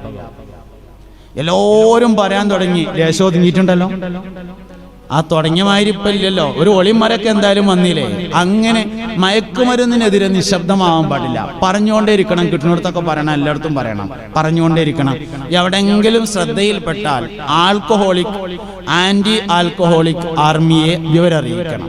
അവരുടെ നമ്പറിൽ വിളിച്ചു പറയണം. അങ്ങനെ നമ്മളെ കൊണ്ട് കഴിയണ എന്തെല്ലാം പരിശ്രമങ്ങളും അയൽപക്കത്തുള്ളവരെയും നാട്ടുകാരെയും പെങ്ങന്മാരെ കുട്ടികളെയും ജ്യേഷ്ഠാനുജന്മാരെ മക്കളെയും നമ്മൾ നല്ലോണം നിരീക്ഷിക്കണം. നിലവിലുള്ള ജീവിതക്രമത്തിന് നേരെ ഓപ്പോസിറ്റ് ഒരാൾ പ്രവർത്തിക്കുന്നു കണ്ടാൽ ലഹരിയുടെ ഉപയോഗത്തെ സംശയിക്കണം. നല്ലോണം ഭക്ഷണം കഴിച്ചിരുന്ന കുട്ടിയാണ്, പെട്ടെന്ന് തിന്നാതായി. അല്ലെങ്കിൽ തീരെ ഭക്ഷണം കഴിക്കാത്ത ആളായിരുന്നു, ഓൻ തിന്നെ ഒരു നെയ്യപ്പൊന്നും മതിയാകണില്ല, തിന്നെ. അങ്ങനെ തീരെ ഉറങ്ങാത്തൊരാളായിരുന്നു, ഓൻ കുംഭകർണന്റെ മാതിരി ഉറക്കം തുടങ്ങി. സംശയിക്കണം. ഉറങ്ങന്നെയായിരുന്നു അവൻ്റെ പണി. ഇപ്പൊ നോക്കുമ്പോൾ ഉറക്കം തന്നെ ഇല്ല, എന്നാലും സൂക്ഷിക്കണം. നിലവിൽ തീരെ സംസാരിക്കാത്ത കുട്ടിയായിരുന്നു, ഇപ്പൊ ഇങ്ങനെ പഞ്ചായത്ത് റേഡിയോ തുറവച്ച മാതിരിയാണ്. സംശയിക്കണം. വർത്താനം തന്നെയായിരുന്നു, മുണ്ടാതായി, എന്നാലും ശ്രദ്ധിക്കണം. ചിലപ്പോൾ നന്നായതും ആയിരിക്കട്ടോ, സംശയിക്കണം എന്നേ ഞാൻ പറഞ്ഞിട്ടുള്ളൂ. ചിലപ്പം ചില ആൾക്കാർ നന്നാവാൻ തീരുമാനിച്ചപ്പോൾ മുണ്ടൽ മാറ്റിയിട്ടുണ്ടാവും. അപ്പോൾ സംശയമുണ്ട്, അങ്ങനെ സംശയിക്കണ്ട. 15 കാര്യങ്ങളിൽ നിന്നും 3 ഉണ്ടെങ്കിലും സൂക്ഷിക്കണം. 15 കാര്യങ്ങളിൽ 3 ഉണ്ടായാൽ സൂക്ഷിക്കണം. 1, ഭക്ഷണം കുറഞ്ഞു വരുന്നു. 2, ശരീരം മെല്ലിച്ചു വരുന്നു. 3, കണ്ണിൽ ചുവപ്പ് കളറോ കണ്ണിന്റെ അടിഭാഗത്ത് കറുത്ത കളറോ വരുന്നതായി ശ്രദ്ധയിൽപ്പെടുന്നു. 4, പകലുറക്കം കൂടി വരുന്നു. 5, രാത്രി ഉറക്കം കുറഞ്ഞു വരുന്നു. അതുപോലെ ഭക്ഷണം കുറഞ്ഞു വരുന്നു, ഭക്ഷണം കഴിക്കണില്ല. അടുത്ത കുടുംബത്തോട് ദേഷ്യം കൂടി വരുന്നു. ഉമ്മാനോട്, പെങ്ങന്മാരോടൊക്കെ, ഇളയന്മാരോട്, മൂത്തന്മാരോടൊക്കെ ദേഷ്യം. അകന്ന കുടുംബത്തോട് അടുപ്പം കാണുന്നു. അമ്മായിന്റെ മോളെ കെട്ടിച്ചു കൊടുത്ത് ഇടക്കിടക്ക് പോവുക. അകന്ന കുടുംബത്തോട് താല്പര്യം കൂടി വരുന്നു. ജീവിതത്തിൽ ഏറ്റവും ഇഷ്ടപ്പെടുന്ന മൊബൈൽ, സൈക്കിൾ പോലത്തെ വസ്തുക്കൾ വിൽപ്പന നടത്താൻ വേണ്ടി ശ്രമിക്കുന്നു. 100 രൂപ, 50 രൂപ, 20 രൂപ പോലത്തെ ചെറിയ ചെറിയ കളവുകൾ വീട്ടിൽ നടക്കുന്നു. കിടന്നുറങ്ങുന്ന റൂമിന്റെ വാതിൽ സ്ഥിരമായി കുറ്റിയിട്ട് കിടക്കുന്നതായി ശ്രദ്ധയിൽ വരുന്നു. കിടക്കുന്ന റൂമിൽ ചന്ദനത്തിരി കത്തിച്ചതിന്റെ സ്മെല്ലുള്ളതായിട്ട് തോന്നുന്നു. കിടന്നുറങ്ങുന്ന റൂമിൽ പേപ്പർ കത്തിച്ചതിൻ്റെ അടയാളങ്ങൾ കാണുന്നു. റൂം അടിച്ചു വാരുന്ന സമയത്ത് മാതാപിതാക്കൾക്ക് പരിചയമില്ലാത്ത ചെറിയ ബോക്സുകൾ കാണുന്നതായി ശ്രദ്ധയിൽ വരുന്നു. മാതാപിതാക്കൾക്ക് പരിചയമില്ലാത്ത മുതിർന്ന കൂട്ടുകാരുമായി ആശയവിനിമയം നടത്തുന്നതും ആ ആശയവിനിമയത്തിൽ എല്ലാവർക്കും അറിയാവുന്നതും ഉപകാരമില്ലാത്തതുമായ വസ്തുക്കളുടെ പേരുകൾ പറയുന്നതായി കാണുന്നു. എല്ലാവർക്കും അറിയാം. അപ്പോൾ ഉദാഹരണം പൊടി എല്ലാവർക്കും അറിയാലോ. അപ്പോൾ ഓപ്പം ഒരു പൊടിൻ്റെ വർത്താനം പറയേണ്ട ആവശ്യം എന്താ? അല്ലെങ്കിൽ കട്ട, അല്ലെങ്കിൽ കൽക്കണ്ടം, അല്ലെങ്കിൽ CD, അല്ലെങ്കിൽ ഗുളിക, ഇങ്ങനെയൊക്കെയുള്ള സാധനം എല്ലാവർക്കും അറിയാം. പക്ഷെ ആലോചിച്ചിട്ടൊരു ഉപകാരം കാണാനില്ല. ഇങ്ങനത്തെ സാധനങ്ങളുടെ പേര് നിരന്തരമായി പറയുന്നതായി ശ്രദ്ധയിൽ വരുന്നു. 3 അടയാളങ്ങൾ കാണുന്നുണ്ടെങ്കിൽ ഉറപ്പിക്കണ്ട, സംശയിക്കണം, നല്ലോണം നിരീക്ഷിക്കണം. അങ്ങനെ ഉണ്ട് എന്ന് തോന്നി, എന്താ കാട്ടുക? തച്ചിട്ട് കാര്യമുണ്ടോ? ഇല്ല. ചീത്തറിട്ട് കാര്യമുണ്ടോ? ഇല്ല. ശാസ്ത്രീയമായ ചികിത്സ കൊടുക്കണം. എന്താ ശാസ്ത്രീയമായ ചികിത്സ? ശാസ്ത്രീയമായ ചികിത്സ എന്താ വെച്ചാൽ മൊബൈൽ എടുക്കുക. മൊബൈൽ എടുത്തിട്ട് അത് ഓൺ ചെയ്താൽ അതിൻ്റെ മേലെ ഗൂഗിൾ വരും. ഗൂഗിൾ വന്നു കഴിഞ്ഞാൽ ആ ഗൂഗിളിൽ നിന്ന് ഗൂഗിളിൻ്റെ മേലെ അങ്ങനെ പിന്നെ de addiction centre near me എന്ന് ടൈപ്പ് ചെയ്യുക. എൻ്റെ തൊട്ടടുത്തുള്ള ഡി അഡിക്ഷൻ സെന്റർ. ഈ മദ്യമയക്കുമരുന്നിന് അടിമപ്പെട്ട ആളുകളെ ചികിത്സിക്കുന്ന സെന്ററിന് പറയുന്ന പേരാണ് ഡി അഡിക്ഷൻ സെന്റർ. തൊട്ടടുത്തുള്ള ഡി അഡിക്ഷൻ സെന്റർ കിട്ടും. അവിടെ കൊണ്ടുപോവുക, ഡോക്ടറെ കാണിക്കുക, മരുന്ന് കൊടുക്കുക, കൗൺസിലിംഗ് കൊടുക്കുക, മാറ്റിയെടുക്കുക. മാറിക്കഴിഞ്ഞാൽ ഇതിലേക്ക് അകപ്പെടാനുള്ള സാഹചര്യം എങ്ങനെയാണോ ഉണ്ടായത് ആ സാഹചര്യം മാറ്റണം. കോഴിക്കച്ചവടത്തിന് പോയിട്ടാ തുടങ്ങി വെച്ചാൽ ഇനി കോഴിക്കച്ചവടം അമ്മാൻ്റെ കുട്ടിക്ക് വേണ്ടട്ടോ എന്ന് പറയണം. ഖത്തറിന്ന് കൂടിയതാണെങ്കിൽ ഇനി ഖത്തർക്ക് പോകണ്ടട്ടോ. നാട്ടിൽ നിന്നിട്ടാണെങ്കിൽ കുവൈത്തേക്ക് വേഗം വിസ എടുക്കണം. ഇതെങ്ങനെയാണോ ഇത് സ്റ്റാർട്ട് ചെയ്യാൻ കാരണം ഉണ്ടായത് ആ സാഹചര്യം മാറ്റി കൊടുക്കണം. ഹോട്ടലിൽ നിന്നിട്ടാണെങ്കിൽ ഇനി ഹോട്ടലിലേക്ക് പോകണ്ട, നമുക്ക് വേറെ എന്തെങ്കിലും വല്ല മീൻ കച്ചവടത്തിന് നിൽക്കാം എന്ന് പറയണം. അല്ലെങ്കിൽ ഏതെങ്കിലും കൂട്ടുകാരോടുമായി കൂട്ടിച്ചേർന്നിട്ടാണെങ്കിൽ ആ കൂട്ടുകെട്ട് മാറ്റണം. ഇതിലേക്ക് പോകാനുണ്ടായ സാഹചര്യം എന്താണോ ആ സാഹചര്യം മാറ്റിയില്ലെങ്കിൽ ഗുളിക കുടിച്ചിട്ടും കാര്യമില്ല, ഡി അഡിക്ഷൻ സെന്ററിൽ കാര്യമില്ല, 40 ദിവസം അഡ്മിറ്റ് ആയിട്ടും കാര്യമില്ല, എന്ത് ചെയ്തിട്ടും കാര്യമില്ല, പഴയതുപോലെ ആവർത്തിക്കും. കാരണം ഇലാഹിയായ വിഷയങ്ങളുടെ രസം സാവകാശവും ശൈത്താനിയായ വിഷയങ്ങളുടെ രസം പെട്ടെന്നാണ് കിട്ടുക. ഇലാഹിയായ വിഷയത്തിന്റെ രസം ആക്കതിനെ കിട്ടുള്ളൂ. ഒരു വെള്ളിയാഴ്ച ചെറുക്കൻ ജുമാക്ക് പോയി, എന്നിപ്പോൾ എല്ലാ വെള്ളിയാഴ്ചയും പൊയ്ക്കോളും എന്ന് കരുതണ്ട. ഒരു കൊല്ലം പൂരത്തിന് പോയാൽ എല്ലാ കൊല്ലം പൂരത്തിന് പൊയ്ക്കോളും എന്ന് കരുതിക്കോളി. ശൈത്താനിയായ വിഷയത്തിന്റെ രസം വേഗാണ്, ഇലാഹിയായ വിഷയത്തിന്റെ രസം സാവകാശമാണ്. അതുകൊണ്ട് പെട്ടെന്ന് മാറൂല, സാവകാശേ മാറുള്ളൂ. സ്വഭാവങ്ങൾക്കൊക്കെ ഈ പ്രത്യേകത ഉണ്ട്. സ്വഭാവം പെട്ടെന്ന് മാറൂലല്ലോ. അതാണ് തറവാടിന്റെ പ്രത്യേകത. തറവാടിന്റെ പ്രത്യേകത സ്വഭാവത്തിന്റെ പ്രത്യേകതയാണ്. ദീൻ മാറിയതുകൊണ്ടോ വിശ്വാസം മാറിയതുകൊണ്ടോ സ്വഭാവം മാറൂല, പഴയ സ്വഭാവം തന്നെ ഉണ്ടാവുക. സ്വഭാവം തലമുറകൾ മാറി വരുമ്പോഴാണ് മാറുക. അതുകൊണ്ടാണ് തറവാടുള്ള ഒരു തറവാടിത്തുള്ള വർത്താനം പറയും. തറവാട് എന്താ? തറവാട് പറഞ്ഞാല് വാപ്പാനെ കുറിച്ചുള്ള കൃത്യമായ വിവരത്തിനാണ് തറവാട് പറയുന്നത്. ഒരു മനുഷ്യനെ കുറിച്ച് ഒരാൾ പഠിക്കുകയാണെങ്കിൽ ഒരാളെ കുറിച്ച് ആദ്യം പഠിക്കുമ്പോൾ തറവാടിനെ പറ്റി പഠിക്കണം. ഏതാ തറവാട്? തറവാടിനെ പറ്റി പഠിക്കുമ്പോൾ ആദ്യം വാപ്പാനെ പറ്റിയിട്ടാ ചോദിക്കുക. ആരാപ്പോ എൻ്റെ വാപ്പ? വാപ്പ ആരാപ്പോ എന്ന് പറഞ്ഞാല് അതിന്റെ പേരാണ് തന്തല്ലാത്തോൻ. ഓഞ്ഞി എത്ര വലിയ കാര്യം പറഞ്ഞിട്ടും കാര്യമില്ല. തന്തല്ലാത്തോഞ്ഞി ഏത് വലിയ വിഷയം പറഞ്ഞിട്ടും കാര്യമില്ല, ആൾക്കാർ സ്വീകരിക്കൂല. അപ്പൊ ഒരാളെ പഠിക്കുമ്പോൾ ആദ്യം എൻ്റെ വാപ്പാനെ പറ്റി പഠിക്കണം. അതാണ് തറവാട്. മുസ്തഫ നബി സല്ലല്ലാഹു അലൈഹി വസല്ലം പറഞ്ഞിട്ടുണ്ട്, അനഫീ മില്ലത്തി അബീ ഇബ്രാഹിം. ശരിക്കും മലയാളത്തേക്ക് നമ്മളെ മലപ്പുറം ഭാഷയ്ക്ക് അത് അർത്ഥം വെച്ചാൽ എങ്ങനെ അറിയങ്ങള്? ഇന്റെ വാപ്പ ആരാ നിങ്ങൾക്കറിയോ? ഇബ്രാഹിമാണ് എന്നാണ് അതിന്റെ അർത്ഥം. അതാണ് വാപ്പാനെ പറ്റിയുള്ള വർത്താനം എന്ന് പറഞ്ഞത്. ഒരു മനുഷ്യന്റെ അഭിമാനമാണ് വാപ്പ എന്ന് പറഞ്ഞത്. നമ്മള് പിന്നെ സമസ്തനെ പറ്റി പഠിക്കുമല്ലോ. സമസ്തനെ പറ്റി പഠിക്കുമ്പോൾ വരക്കൽ മുല്ലക്കോയ തങ്ങളെ നമ്മൾ ആദ്യം പറയാം. എന്തേ? സമസ്തന്റെ വാപ്പയാണ് മൂപ്പര്, അതന്നെ കാര്യം. പാങ്ങിൽ അഹമ്മദ് കുട്ടി മുസ്ലിയാർ സമസ്ത ഉണ്ടാക്കിയിട്ട് ഒരു കൊല്ലം കഴിഞ്ഞിട്ടാണ് രജിസ്റ്റർ ചെയ്യുന്നത്. എന്താ കാര്യം? കുറച്ചും കൂടി ആളെ കിട്ടാൻ വേണ്ടിയിട്ട് ഇങ്ങനെ നടന്നു. കുറച്ചുകൂടി മൂല്യന്മാരെ കിട്ടണമല്ലോ. അങ്ങനെ കോട്ടക്കലിൻ്റെ അടുത്ത് പുതുപ്പറമ്പ് എന്ന് പറയുന്ന സ്ഥലത്ത് കോയ അഹമ്മദ് കുട്ടി മുസ്ലിയാർ എന്ന ഒരാളുണ്ട് എന്ന് കേട്ടു. മുദരീസാണ്, സൂഫിയായ മനുഷ്യനാണ്, സ്വാലിഹായ മനുഷ്യനാണ്. അങ്ങനെ മൂപ്പരെ കാണാൻ പോയി. കോയ അഹമ്മദ് കുട്ടി മുസ്ലിയാർ, മലപ്പുറം ഭാഷയെ പറഞ്ഞാൽ കോയാമുട്ടിയോലിയരെ കാണാൻ പോയി. കോയാമുട്ടിയോലിയരോട് പറഞ്ഞു, നിങ്ങൾ സമസ്തയ്ക്ക് ഇറങ്ങണം, നമുക്ക് എല്ലാവർക്കും കൂടിയിട്ട് ആലിമീങ്ങളൊന്ന് സംഘടിപ്പിക്കണം, ഒന്ന് ഉഷാറാക്കണം എന്നൊക്കെ പറഞ്ഞപ്പോൾ മൂപ്പര് പറഞ്ഞു, കുട്ടിയെ എനിക്കിപ്പോൾ അതിന് നേരോ ഇവൊന്നുമില്ല, ഞാൻ ദർസ് നടത്തില്ല, ഒരുപാട് മുത്തല്ലിമീങ്ങളുണ്ട്, ഓല അനാഥാവുമല്ലോ, അതുകൊണ്ട് ഈ ഒരു കാര്യം ചെയ്യ്, ഈ എൻ്റെ മകനെ കൊണ്ടുപോയിക്കോറും. കോയാമുട്ടിയോലിയര് വളരെ പ്രസിദ്ധനായ ആളാണ്. കോട്ടക്കൽ പരിസര പ്രദേശങ്ങളിലെ ആളുകൾ മഴയില്ലാതെ വെള്ളമില്ലാതെ വിഷമിച്ച് കൃഷിയൊക്കെ ഉണങ്ങാൻ തുടങ്ങി.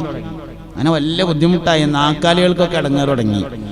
അവസാനം നാട്ടുകാർ കോയാമുട്ടിയോലിയരെത്തി എന്നിട്ട് പറഞ്ഞു, ഉസ്താദെ മഴയില്ലായിട്ട് വലിയ വിഷമാണ്, എന്താ ഇപ്പോൾ ഒരു പരിഹാരം എന്ന് ചോദിച്ചു. കോയാമുട്ടിയോലിയർ പറഞ്ഞു, നമുക്ക് വെള്ളിയാഴ്ച ജുമ കഴിഞ്ഞിട്ടൊന്ന് ദ്വാരക്കാറും, വെള്ളിയാഴ്ച ജുമ കഴിഞ്ഞിട്ടൊന്ന് ദ്വാരക്കാറുന്നു. അങ്ങനെ ഒരു വെള്ളിയാഴ്ച ജുമ കഴിഞ്ഞു, കോയാമുട്ടിയോലിയർ ദ്വാരന്നു, കഞ്ഞി വെച്ചു കൊടുത്തു. പഴയകാലത്ത് ഇങ്ങനെ പകർച്ചവ്യാധികള് അതുപോലെ മഴയില്ലാത്ത ബുദ്ധിമുട്ടുകൾ ഒക്കെ ഉണ്ടായാൽ കഞ്ഞി വെച്ചു കൊടുക്കും, അതായിരുന്നു ചീരിനി. അങ്ങനെ ചീരിനി ഉണ്ടാക്കി കഞ്ഞി വെച്ചു കൊടുത്തു. ജുമ കഴിഞ്ഞ് ദ്വാരന്നിട്ട് അസർ നിസ്കാരത്തിന് പള്ളിയിൽ നിന്ന് മുക്രി വാങ്ങിക്കൊടുത്തു. കോയാമുട്ടിയോലിയര് ബ്രഷും കയ്യെ പിടിച്ചിട്ട് ഹൗലും കരക്ക് അങ്ങനെ വന്നിരുന്നു. അസറിന്റെ ബാങ്ക് കഴിഞ്ഞു, നിസ്കരിക്കാൻ വേണ്ടി ആൾക്കാർ വന്നു, സുന്നത്ത് കഴിഞ്ഞു, ജമാഅത്ത് തുടങ്ങാൻ ഏകദേശം സമയമായി. കോയാമുട്ടിയോലിയര് ഹൗലും കരക്കൊന്ന് നീച്ചില്ല. മുക്രി വന്നിട്ട് പറഞ്ഞു, അവിടുന്ന് ഒന്ന് ഓതുണ്ടാക്കി വരികയായിരുന്നെങ്കിൽ ആൾക്കാരൊക്കെ റെഡി ആയിട്ടുണ്ട്, നമുക്കണ്ട് അസർ നിസ്കരിക്കായിരുന്നു എന്ന് പറഞ്ഞപ്പോ കോയാമുട്ടിയോലിയര് പറഞ്ഞു, ജുമാ നിസ്കാരം കഴിഞ്ഞിട്ട് ഞാൻ ഓനോടൊരു കാര്യമാണ് ചോദിച്ചിട്ടുണ്ട്, അതിന് കിട്ടിയിട്ടുമാണ് അസർ നിസ്കരിക്കാനെന്ന് പറഞ്ഞ് കഴിയണതിന്റെ മുമ്പ് മേഘം വന്നു, മഴ പെയ്തിട്ട് പള്ളിന്റെ പാത്തി കൂടിയ വെള്ളം വന്നിട്ട് അതുകൊണ്ട് ഒതുണ്ടാക്കിയിട്ട് അസറിന് ഇമാം എന്ന ആളാണ് കോയാമുട്ടിയോലിയര് മൂപ്പര മകനാണ് വാളക്കുളം അബ്ദുൽ ബാരി മുസ്ലിയാർ എന്ന് പറയുന്ന ആള്. ഒരു മനുഷ്യനെ പറ്റി പഠിക്കുമ്പോൾ ആദ്യം വാപ്പാനെ പറ്റി പഠിക്കണം, അതാണ് തറവാട് പറയുന്നത്. അതിന് വലിയൊരു പ്രത്യേകത ഉണ്ട്. ഇതൊരു മനുഷ്യന്റെ സ്വഭാവത്തിന്റെ മേലെ അറിയിക്കുന്നതാണ്. മഹലിലൊക്കെ നമ്മൾ പ്രവർത്തിക്കുമ്പോഴും അത് സൂക്ഷിക്കണം. പാരമ്പര്യത്തിലേക്ക് ചേരുന്നതിന് വലിയ ഗുണമാണ്. നേതാവിന്റെ മകൻ കറി കൊണ്ടുവരുന്നതിന്റെ കൂട്ടത്തിൽ ഞാൻ ചെറുനാരങ്ങ കൊടുന്നിരുന്നല്ലോ, അത് ഫ്രിഡ്ജിൽ ഇരിക്കുന്നുണ്ടാവും, അതിന് 2 എടുത്തോണ്ടിരും. അത് തീക്കൊന്നാണ്ട് പിഴിഞ്ഞാൽ എരു പാകാവും ചെയ്യും, നല്ല ടേസ്റ്റും ഉണ്ടാവും എന്നാണ് പിന്നെ പറയേണ്ടത്. ഒരാൾ പെട്ടാ പിന്നെ കുറ്റപ്പെടുത്തരുത്, അതിലൊരു അർത്ഥമില്ല. ചില കമ്മിറ്റിക്കാരുണ്ട് വന്നുകൊണ്ട് മീറ്റിങ്ങിനൊക്കെ കൂടിങ്ങാണ്ട് ഞാൻ പണ്ടെന്നെ പറഞ്ഞില്ലേ എന്ന്. ഒരർത്ഥമില്ല ആ ചോദ്യത്തിന്. പണ്ടെന്നെ പറഞ്ഞത് ആൾക്കാർക്ക് മനസ്സിലായിട്ടുണ്ടെങ്കിൽ അന്ന് തന്നെ ഈ തീരുമാനം ഉണ്ടാവില്ലല്ലോ. അന്ന് പണ്ട് പറഞ്ഞത് ആർക്കും തിരിഞ്ഞില്ല എന്നല്ല അതിന്റെ അർത്ഥം. ആയിക്കെന്ന് പറഞ്ഞോളാം, അന്ന് പറഞ്ഞത് ആർക്കും മനസ്സിലായിട്ടില്ല. ഈ പണ്ടെന്നെ പറഞ്ഞില്ലല്ലോ, അതിലൊന്നും അർത്ഥമില്ല ശരിക്കും. അങ്ങനെ കുറേ സംസാരങ്ങളുണ്ട്. ചില സ്ഥലത്ത് ക്ലാസ് എടുക്കാൻ ചെന്നാൽ പറയും, പിന്നെ ഉസ്താദേ എൻ്റെ വല്യാപ്പാൻ്റെ വാപ്പ കൊടുത്തതാണ് ഈ ഖബർസ്ഥാൻ്റെ 3 ഏക്കറാണ്. വല്യാപ്പാൻ്റെ വാപ്പ കൊടുത്തതോടുകൂടെ അതിൻ്റെ മിൽക്ക് നീങ്ങിയിട്ടുണ്ട്. ആ കൊടുത്തോടുകൂടെ തന്നെ നീങ്ങി. വല്യാപ്പാക്ക് തന്നെ മിൽക്കില്ല, വാപ്പാക്ക് ഏതായാലും മിൽക്കില്ല, പേരക്കുട്ടിക്ക് ഏതായാലും അതിന്റെ മിൽക്കില്ല. പിന്നെ ഇപ്പൊ അതിനെ പറ്റി പറയേണ്ട ആവശ്യം എന്താ ഉള്ളത്? തരക്കടില്ല, വല്യാപ്പാക്കൊരു ദ്വാ കിട്ടിക്കോട്ടെ എന്ന് കരുതിയിട്ടൊക്കെ ആണെങ്കിൽ. പക്ഷെ പറച്ചിൽ മിക്കോളും അമ്മ ബിനിയമത്തി റബ്ബിക്കല്ല ആകാറുള്ളത്. അതൊക്കെ അല്ല, അങ്ങനെയാണെങ്കിൽ പ്രശ്നമൊന്നുമില്ല. ഞാൻ അങ്ങനെ അടച്ചല്ല, അതിനെ ആക്ഷേപിക്കല്ല കേട്ടോ. ഞാനിങ്ങനെ നമ്മൾ നടത്തിക്കൊണ്ടിരിക്കുന്ന ചില കാര്യങ്ങൾ ഇങ്ങനെ പറഞ്ഞുകൊണ്ടിരിക്കാന്നേ ഉള്ളൂ. അപ്പോൾ ഈ നിലക്ക് പ്രവർത്തിക്കണം. അപ്പോൾ ഒന്നൊരു സാംസ്കാരിക പ്രവർത്തനം ഖുർആൻ ക്ലാസ് രൂപത്തിൽ, മജ്ലിസ് നൂർ രൂപത്തിൽ അതിനൊരു സമിതി ഉണ്ടായാലും കുഴപ്പമില്ല, ഇല്ലെങ്കിലും കുഴപ്പമില്ല, മഹല്ലത്തിൽ നടക്കണം. രണ്ടാമത്തത് ഒരു മഹല്ലിൽ ഒരു വിദ്യാഭ്യാസ പ്രവർത്തനം നടക്കണം. വിദ്യാഭ്യാസ പ്രവർത്തനം നടക്കുക എന്ന് പറഞ്ഞാൽ നമ്മൾ എന്തൊക്കെ പറഞ്ഞാലും സുരക്ഷിതമായ തൊഴിൽ ഗവൺമെന്റ് ജോലിയാണ് ഇന്നത്തെ ഒരു സാഹചര്യത്തിൽ കേട്ടോ. ഇന്നത്തെ ഒരു സാഹചര്യത്തിൽ ഒന്നുകിൽ ഗവൺമെന്റ് ജോലി അല്ലെങ്കിൽ ഒരു കമ്പനി ജോലിയെങ്കിലും ആയിരിക്കണം. ഇതാണ് ഇന്നത്തെ ഏറ്റവും സുരക്ഷിതമായ ഒരു ജോലി. നമ്മൾ ജോലി ചെയ്യുന്ന, നമ്മൾ പ്രവർത്തിക്കുന്ന ഒരു മഹല്ലില് ഒരു 5 കൊല്ലം കൊണ്ട് ഒരു വീട്ടിൽ ഒരാൾക്കെങ്കിലും ഗവൺമെന്റ് ജോലി കിട്ടണം എന്നതിനെ ലക്ഷ്യമാക്കി പ്രവർത്തിക്കണം. അതാണ് വിദ്യാഭ്യാസ പ്രവർത്തനം. അതിൻ്റെ കൂടെ പ്രധാനമാവണം. കിഴക്കേതിലെ തറവാട്ടിൽ 1 ഡോക്ടർ ആവണം, വടക്കേതിൽ ഒരാൾ വില്ലേജ് ഓഫീസർ വേണം, ഒരാൾ തഹസിൽദാർ വേണം, എല്ലാതും ഒരാൾ എഞ്ചിനീയർ ഉണ്ടായിരിക്കണം, ഒന്ന് മയ്യത്ത് സ്കരിക്കാൻ പറ്റിയത് വേണം, ഒന്ന് മയ്യത്ത് കുളിപ്പിക്കാൻ പറ്റിയത് വേണം. എല്ലാ തറവാട്ടിലും എല്ലാതും ഉണ്ടാവണം.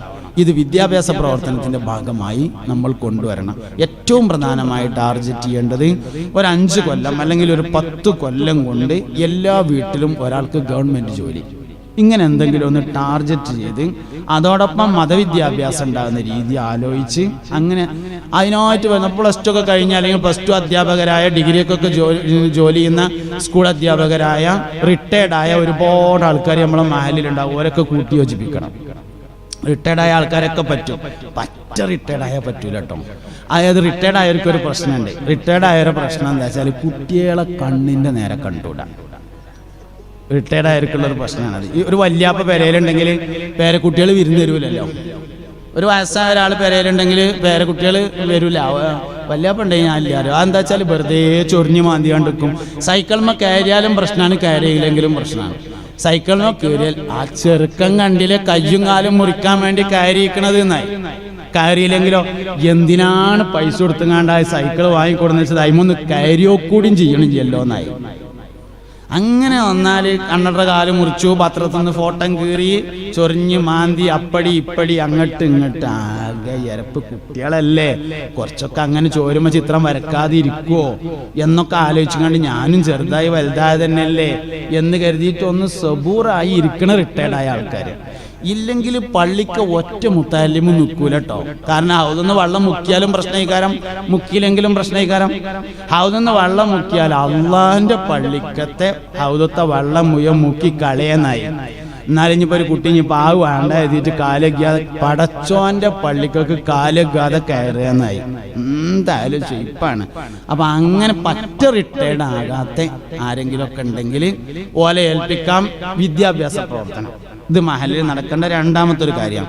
മൂന്നാമത്തത് എല്ലാ മഹലിലും റിലീഫ് നടക്കണം. എങ്ങനെ നടക്കാച്ചാൽ നടക്കും പോലെ ഇസ്ലാം ദീൻ എവിടെയെല്ലാം പ്രചരിച്ചിട്ടുണ്ടോ അവിടെയെല്ലാം റിലീഫോടുകൂടെയാണ് പ്രചരിച്ചിട്ടുള്ളത്. അതിൻ്റെ ഏറ്റവും നിർബന്ധിത രൂപത്തെയാണ് സക്കാത്ത് എന്ന് പറയുന്നത്.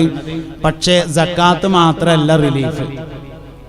സക്കാത്തിന് നിർബന്ധിത ബാധ്യതയാണ്. സക്കാത്ത് ശരിക്ക് കൊടുക്കാനുള്ള പ്രചോദനം നൽകുകയാണ്. ശരിക്ക് റിലീഫ് എന്ന് പറഞ്ഞാൽ സ്വതക്കയും ഹിബത്തും ഹദിയയുമാണ് റിലീഫ്. സക്കാത്ത് കൊടുപ്പിച്ചുവല്ലോ, അതല്ല റിലീഫ് പറഞ്ഞത്. സ്വതക്ക, ഹിബത്ത്, ഹദിയ മൂന്നും കൊടുക്കാനുള്ള വകുപ്പുകൾ ഉണ്ടാക്കി തീർക്കണം. ഇതിനാണ് റിലീഫ് പ്രവർത്തനം എന്ന് പറയുന്നത്. നമ്മളൊക്കെ മാലിൽ ജോലി ചെയ്യുമ്പോൾ എല്ലാ വെള്ളിയാഴ്ചയും കുറേ കത്തേറ്റ് വരും. ക്യാൻസർ രോഗിയാണ്, ചികിത്സക്ക് സഹായിക്കണം. വീട് പണിയാണ്, സഹായിക്കണം. കടം വീടാൻ വേണ്ടി സഹായിക്കണം. നല്ല ലെറ്റർ ബേർഡിൽ നല്ലൊരു കത്തുണ്ടാവും. മഹലിൻ്റെ പേരൊക്കെ ഇങ്ങനെ മൾട്ടി കളറിൽ പ്രിന്റ് ചെയ്ത് അതിലിങ്ങനെ ടൈപ്പ് ചെയ്തൊരു കത്തൊക്കെ ഉണ്ടാക്കി അടിയിൽ സെക്രട്ടറിയുടെ പേര്, ഒപ്പ്, seal, phone number, WhatsApp number, email ID ഒക്കെ അങ്ങനെ കൊടുത്തിട്ടുള്ള കത്ത്. ഈ ചങ്ങായിക്ക് ഈ തെണ്ടാനുള്ള ഈ സർട്ടിഫിക്കറ്റ് ഈ പെണ്ണിൻ്റെ അടുത്ത് കൊടുത്തേൽപ്പിച്ചതിന് പകരം നാട്ടിൽ നിന്ന് ഗൾഫിക്ക് പോയ കുട്ടികൾക്ക് ഇതൊന്ന് അയച്ചു കൊടുത്താൽ ആ നാട്ടിൽ നിന്ന് നടത്താവുന്നതല്ലേ ഉള്ളൂ. അത് ഒരു കൊല്ലം കൊണ്ട് നടത്തിയാൽ മതി. ഈ തെണ്ടാൻ സർട്ടിഫിക്കറ്റ് കൊടുക്കേണ്ട കാര്യം എന്താ? നമ്മളെ നാട്ടിൽ അങ്ങനെ ഒരു പ്രശ്നം ഉണ്ടെങ്കിൽ എല്ലാവരും കൂടി ഒന്ന് കൈവച്ചാൽ വിജയിപ്പിക്കാവുന്നതേ ഉണ്ടാവുള്ളൂ. അത് എഴുത്തും കൊടുത്തുങ്ങാണ്ട് വിട്ടിട്ട് കൊല്ലങ്ങളോളം അതേറ്റ് ഇങ്ങനെ ഡേറ്റും മാറ്റിങ്ങാണ്ട് നടക്കുക. പിന്നെ മോണിറ്റിംഗ് ഇല്ല. ഒരു കത്ത് കൊടുക്കുക എന്ന് പറഞ്ഞാൽ അതിൽ വലിയൊരു ഉത്തരവാദിത്തം ഉണ്ട്. അതിൽ ഡേറ്റ് എഴുതണം. ഈ കത്തിൻ്റെ കാലാവധി ഇത്രയാണെന്ന് എഴുതണം. ഈ കാലാവധി കഴിഞ്ഞാൽ ഇയാൾ ഈ പിരിവ് അവസാനിപ്പിച്ചിട്ടുണ്ടോ എന്ന് നോക്കണം. ഒരു കത്ത് എന്ന് പറഞ്ഞാൽ വളരെ ഉത്തരവാദിത്തമുള്ള ഒരു കാര്യമാണ്. ആ കൊടുത്താണ്ട് വിട്ടു ഇനിയിപ്പോൾ എന്താ ചായിക്കോട്ടെ എന്ന് ഒരിക്കലും തീരുമാനിക്കാൻ പറ്റൂല. അപ്പൊ കത്ത് വളരെ പറച്ചിലിനേക്കാൾ ഉത്തരവാദിത്തമുണ്ട് കത്തിന്. പറയുമ്പതിനേക്കാൾ ഉത്തരവാദിത്തം കത്തുകൾക്കുണ്ട്. അവർ കത്ത് കൊടുത്താൽ അത് മോണിറ്റ് ചെയ്യാനുള്ള അധികാരം, ഉത്തരവാദിത്തം അത് കൊടുത്ത ആൾക്കുണ്ട്. അത് എവിടം വരെ എത്തി, എത്രത്തോളം വിജയിച്ചു, എന്തേ കിട്ടിയത്, കിട്ടിയതുകൊണ്ട് എന്തേ കാട്ടിയത്. കഴിഞ്ഞ റമദാനിൻ്റെ മഹലിൽ ഒരു ആൾ വന്നു. അപ്പോൾ അയാൾ പറഞ്ഞു പിന്നെ കുറച്ച് കടയുണ്ട്, അപ്പോൾ അത് പെരപ്പണിയുണ്ട്, അപ്പോൾ അതിനു വേണ്ടി സഹായിക്കണം എന്ന് പറഞ്ഞു. കത്തൊക്കെ ഉണ്ട്. അപ്പോൾ ഞാൻ അയാളോട് ചോദിച്ചു, നിങ്ങൾ കഴിഞ്ഞ റമദാനിലും വന്നിരുന്നില്ലേ എന്ന് ചോദിച്ചു. അത് ഞാൻ കുട്ടിനെ കെട്ടിച്ചാനല്ലായിരുന്നോ എന്ന് പറഞ്ഞത്. അപ്പോൾ എല്ലാ വെള്ളിയാഴ്ച ഈ കത്തും വാങ്ങിക്കാണ്ട് ഒരേ സെക്രട്ടറിയാണ് എല്ലാ പിന്നെ റമദാൻ മാസത്തിലും കത്ത് കൊടുക്കണത്. അപ്പം അങ്ങനെ ഇപ്പോൾ എത്രങ്ങാനും കത്ത് കൊടുത്തിട്ടുണ്ടാവും. നല്ലോണം ആലോചിക്കണം. ഈ കത്തിൽ വിശ്വസിച്ചിട്ടാണ് നമ്മളീ പിരിക്കണത്. അപ്പൊ ശരിക്കും അന്വേഷിച്ച് നിർബന്ധമായ സാഹചര്യത്തിൽ കൊടുക്കണ്ടെന്ന് ഞാൻ പറയണില്ല, കൊടുക്കാം.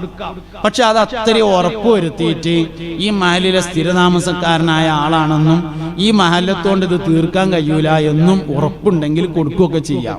പക്ഷെ അത്രയും ഉത്തരവാദിത്വത്തോട് ചെയ്യണം. ഒരു മഹലിൽ സ്ഥിരമായ ഒരു റിലീഫ് പ്രവർത്തനം നടക്കണം. പൈസ ഉണ്ടായിട്ട് ചെയ്യാൻ പറ്റുന്നുണ്ട്, പൈസ ഇല്ലാതെ ചെയ്യാൻ പറ്റുന്നുണ്ട്. പൈസ ഇല്ലാതെ തന്നെ ചെയ്യാൻ പറ്റുന്ന ഒരുപാട് റിലീഫ് ഉണ്ട്. പള്ളിയോടനുബന്ധിച്ച് നല്ലൊരു ബോക്സ് സ്ഥാപിക്കുക. ആ ബോക്സിൽ ആവശ്യമില്ലാത്ത ഡേറ്റ് കഴിയാത്ത മരുന്നുകൾ കൊടുന്നിടാൻ പറയാ. വെള്ളിയാഴ്ച വരുമ്പോൾ കൊടുന്നിടാം. ഏതെങ്കിലും ഗവൺമെന്റ് ആശുപത്രിന്റെ അടുത്തുള്ള ഒരു മെഡിക്കൽ ഷോപ്പിലുള്ള ഒരാളായിട്ട് ടൈപ്പ് ആകുക. ഈ സാധനം ശേഖരിച്ചിട്ട് അവിടെ കൊണ്ടുപോയി കൊടുക്കുക. അയാളോട് പറയാം, സാധുക്കളായ ആരെങ്കിലും ഒക്കെ വരുമ്പോൾ ഇതിലുള്ളത് ഇതിന്ന് കൊടുത്തളാം, ബാക്കി എൻ്റെ മരുന്ന് ഷാപ്പൊന്നും കൊടുത്തളാം എന്ന് പറഞ്ഞാൽ മതി. മറ്റത് ഫ്രീയും കൊടുത്താൽ മതി. ഓൾക്ക് കച്ചവടം കിട്ടി, നമുക്ക് ഈ സാധനം പോവുകയും ചെയ്യും. ആൾക്കാർക്ക് ഇത് എവിടെയെങ്കിലും കൊടുത്തിടാനൊരു സ്ഥലമായി, പൈസക്ക് ചെലവില്ലാതെ ചെയ്യാൻ പറ്റുന്നതാണ്. ഇങ്ങനെ ഒരുപാട് കാര്യങ്ങൾ പൈസക്ക് ചെലവില്ലാതെ തന്നെ എല്ലാം പൈസ ചെലവാക്കിയിട്ടെന്ന് അർത്ഥമൊന്നുമില്ല. അല്ലാത്തയും ധാരാളം റിലീഫുകളുണ്ട്. ഇങ്ങനെ റിലീഫിന് സ്ഥിരമായി പ്രവർത്തിക്കുന്ന ഒരു സമിതി മഹല്ലിൽ ഉണ്ടായിരിക്കുക എന്നത് പ്രധാന. സമിതി വേണമെന്നില്ല, കമ്മിറ്റിയിൽ നിന്ന് 2 ആൾ അധികാരപ്പെടുത്തിയാൽ മതി. മഹല്ലത്തിലുള്ള ആളുകൾക്കിടയിലുള്ള സ്വത്തിന്റെ തർക്കങ്ങൾ തീർക്കുക, നിക്കാഹിന്റെ തർക്കങ്ങൾ ഉണ്ടെങ്കിൽ തീർക്കുക, ത്വലാഖുമായി ബന്ധപ്പെട്ട വിഷയങ്ങളുണ്ടെങ്കിൽ തീർക്കുക, 2 കച്ചവടക്കാർ തമ്മിൽ തെറ്റിയിട്ടുണ്ടെങ്കിൽ തീർക്കുക. ഇങ്ങനെയൊക്കെയുള്ള മഹല്ലത്തിലുള്ള എല്ലാ മുസ്ലിങ്ങളുടെയും അമുസ്ലിങ്ങളുടെയുമായ എല്ലാ പ്രശ്നങ്ങളും ഏറ്റെടുത്ത് അതിനൊക്കെ പരിഹാരം ഉണ്ടാക്കാൻ പറ്റുന്നതൊക്കെ ഉണ്ടാക്കുക. മഹല്ലത്തിൽ പ്രവർത്തിക്കുമ്പോൾ മുസ്ലിങ്ങൾ എന്നത് മാത്രം ചെയ്യരുത്. ആ മഹലിലുള്ള എല്ലാവർക്കും ക്ഷേമത്തിന് വേണ്ടി പ്രവർത്തിക്കണം. അപ്പൊ മുസ്ലിമോ നിശ്ചയത്തിന് പോയതാണല്ലോ ഞാൻ എന്ന് ബേജാറുള്ളവരെയാണ് കൊണ്ടോട്ടെ. അതെന്തേ പോകാത്തത് എന്ന് ചോദിക്കാനും അതിൽ ഇടപെടാനുള്ള ഉത്തരവാദിത്തം നിശ്ചയത്തിന് പോയിട്ട് 65 ബ്രോസ്റ്റും തിന്നോർക്കുണ്ട്. അതിനിഷ്ടമുള്ളവർ പോയി തിന്ന് പോന്നാൽ മതി. ഇത് നമ്മളെന്താ വെച്ചാൽ ആ വൈക്ക് നോക്കൂല, അടുത്ത കല്യാണശേ എവിടെയും ഉണ്ടോ എന്ന് നോക്കുകയാണ്. നമ്മളൊരു ഡാഡ വാച്ചും കെട്ടിയാണ്ട് പോകാൻ ഒരു കാര്യമില്ല. നിശ്ചയത്തിന് പോകണം, കൊണ്ടാന്നല്ല, നല്ല പരിപാടികൾ വേണം. പക്ഷെ നിശ്ചയത്തിന് ആളെ കൊണ്ടുപോകണ എന്തിനാ? കല്യാണത്തെക്കാൾ നല്ല ഫുഡാണ് നിശ്ചയത്തിന് തരിക. അതെന്തിനാ തരുന്നത്?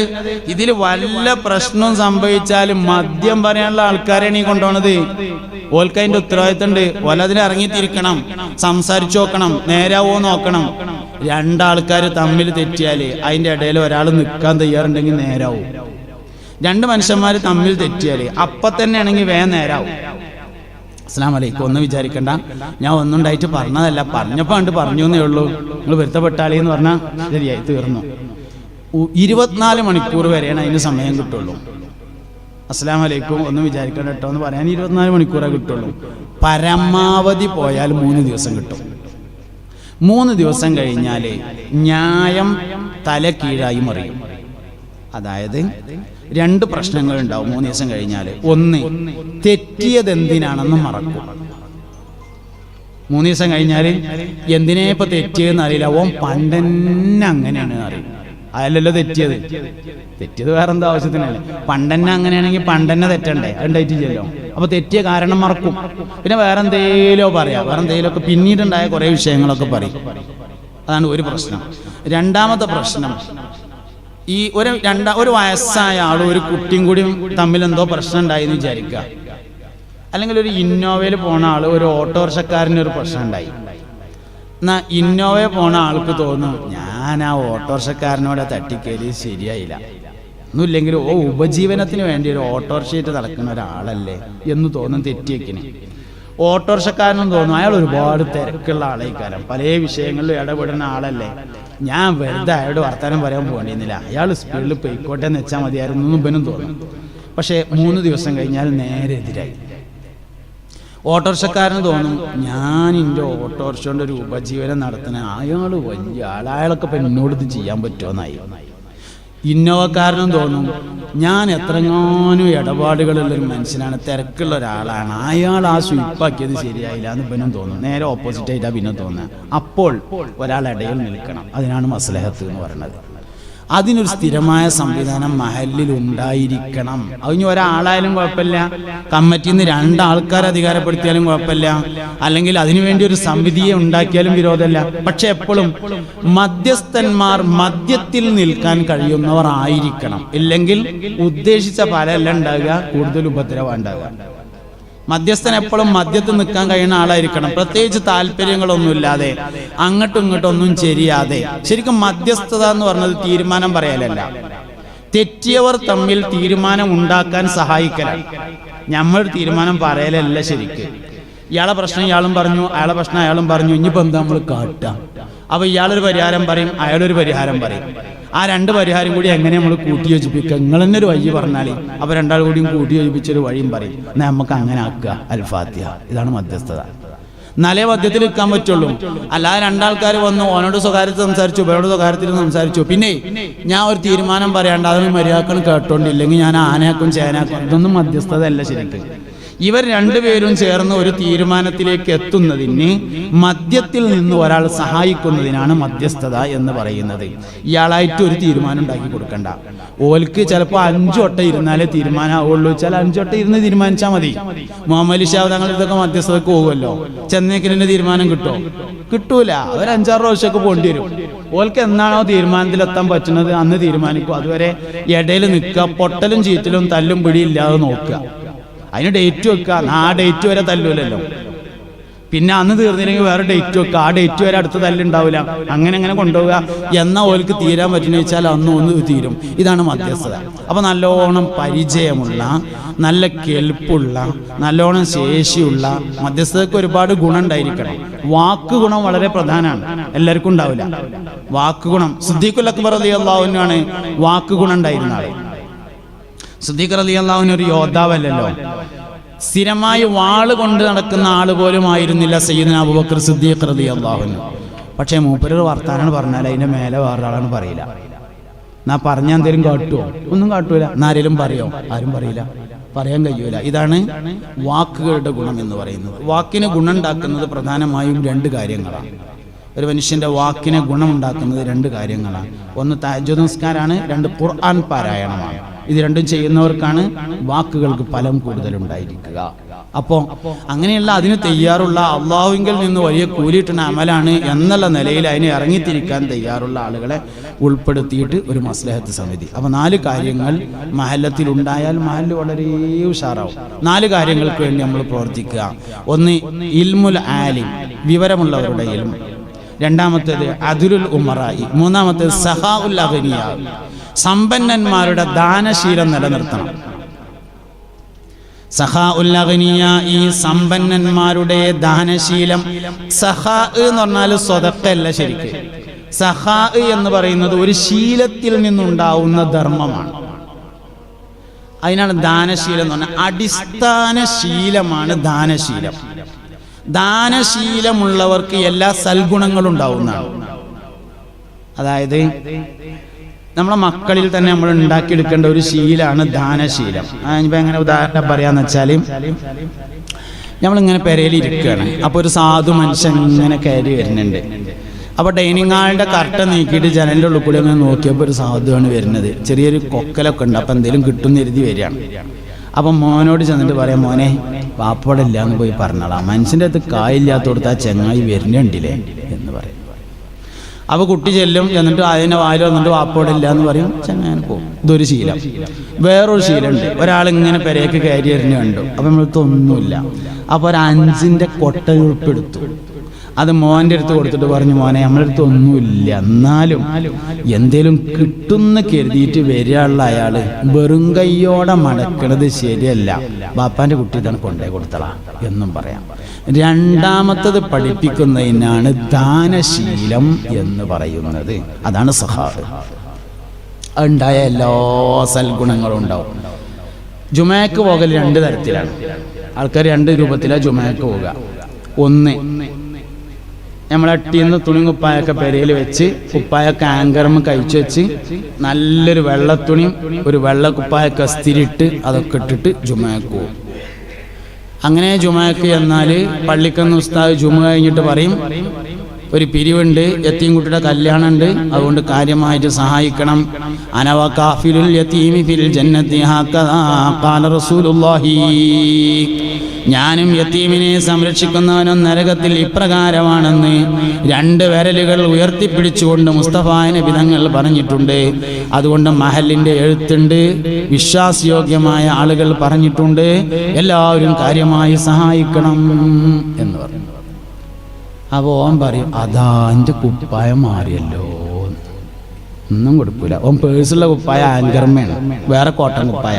വേറൊരാളുണ്ട്, 2ാമത്തെ ആള് ജുമയ്ക്ക് പോരുമ്പോൾ കീശയിൽ ഒരു 10ൻ്റെ നോട്ടും വെക്കും, ഒരു 50ൻ്റെ നോട്ടും വെക്കും, ഒരു 100ൻ്റെ നോട്ടും വെക്കും, ഒരു 500ൻ്റെ നോട്ടും വെക്കും. അങ്ങനെ മോലിയൊരു ജുമ കഴിഞ്ഞ് പറഞ്ഞു കേട്ടാൽ അറിയാം ഏത് നോട്ടാണ് എടുക്കേണ്ടത്.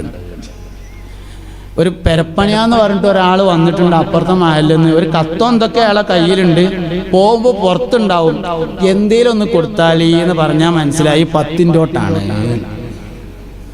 പോകുമ്പോൾ അത് കൊടുക്കും. അല്ല 50ൻ്റെ നോട്ടിനുള്ള പറച്ചിനാണെങ്കിൽ അത് കൊടുക്കും, 100ൻ്റെ നോട്ടിനുള്ളതാണെങ്കിൽ അത് കൊടുക്കും.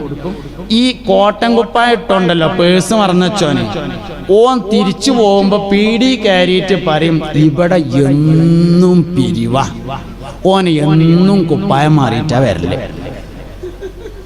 സഹാ ഉൽ അഗ്നിയ എന്നത് കൊടുക്കണോ കൊടുത്തുകൊണ്ടേയിരിക്കും, ഓനുണ്ടായും കൊണ്ടേയിരിക്കും. ഓന് പിരിവിലൊരാക്ഷേപം ഉണ്ടാവില്ല. കൊടുക്കാത്തവൻ ഒരിക്കലും കൊടുക്കൂല, എന്നും പിരിവന്നെയാണ്. ഈ മൂലരെ പറ്റൂല എന്ന് ഓൻ പറയും. മെയിൻറ്റ് ചെയ്യണ്ട, കിട്ടണവരെടുത്തുനിന്ന് വാങ്ങുക, ഇല്ലാത്തവർക്ക് കൊടുക്കുക. നിർബന്ധിക്കണ്ട, ഇടങ്ങേറാക്കണ്ട.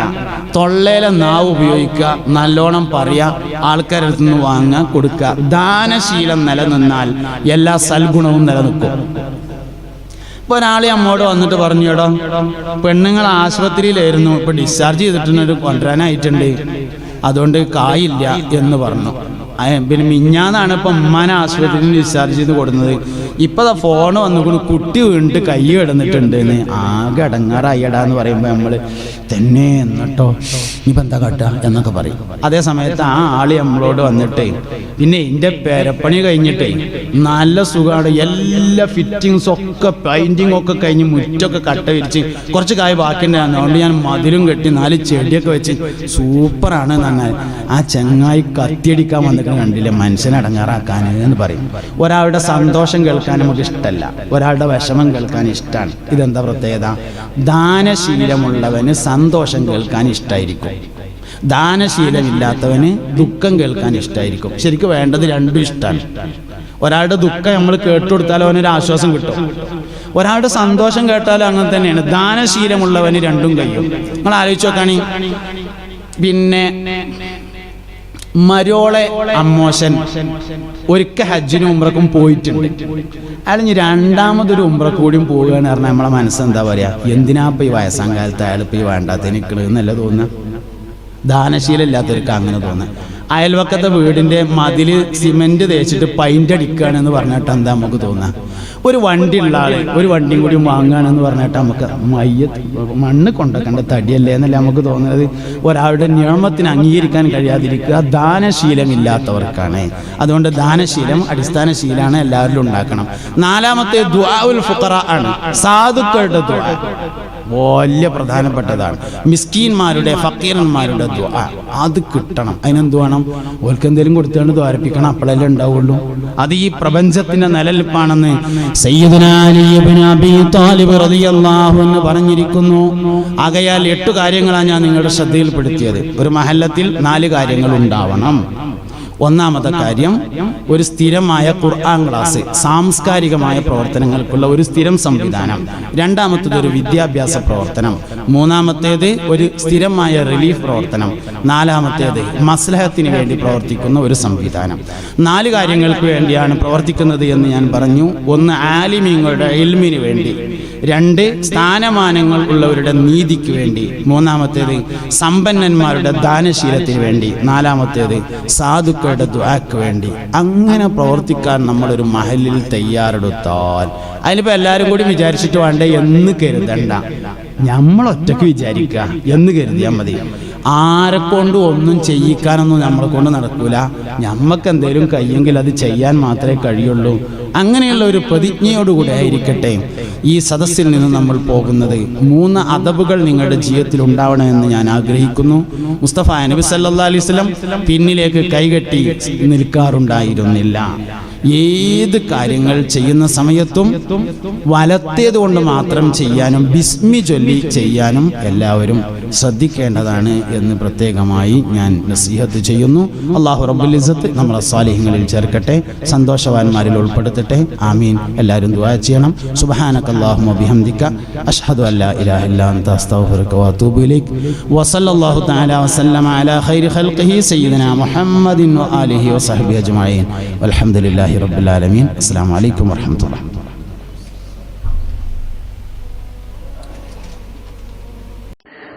ഇതുപോലുള്ള പ്രഭാഷണങ്ങൾക്കും ക്ലാസുകൾക്കും ഞങ്ങളുടെ ചാനൽ സബ്സ്ക്രൈബ് ചെയ്യുക. ശേഷം തൊട്ടടുത്തുള്ള ബെല്ലൈക്കൺ അമർത്തുക. നിങ്ങൾ ഇടുന്ന വീഡിയോസ് നിങ്ങൾക്ക് നോട്ടിഫിക്കേഷനായി ലഭിച്ചേക്കും.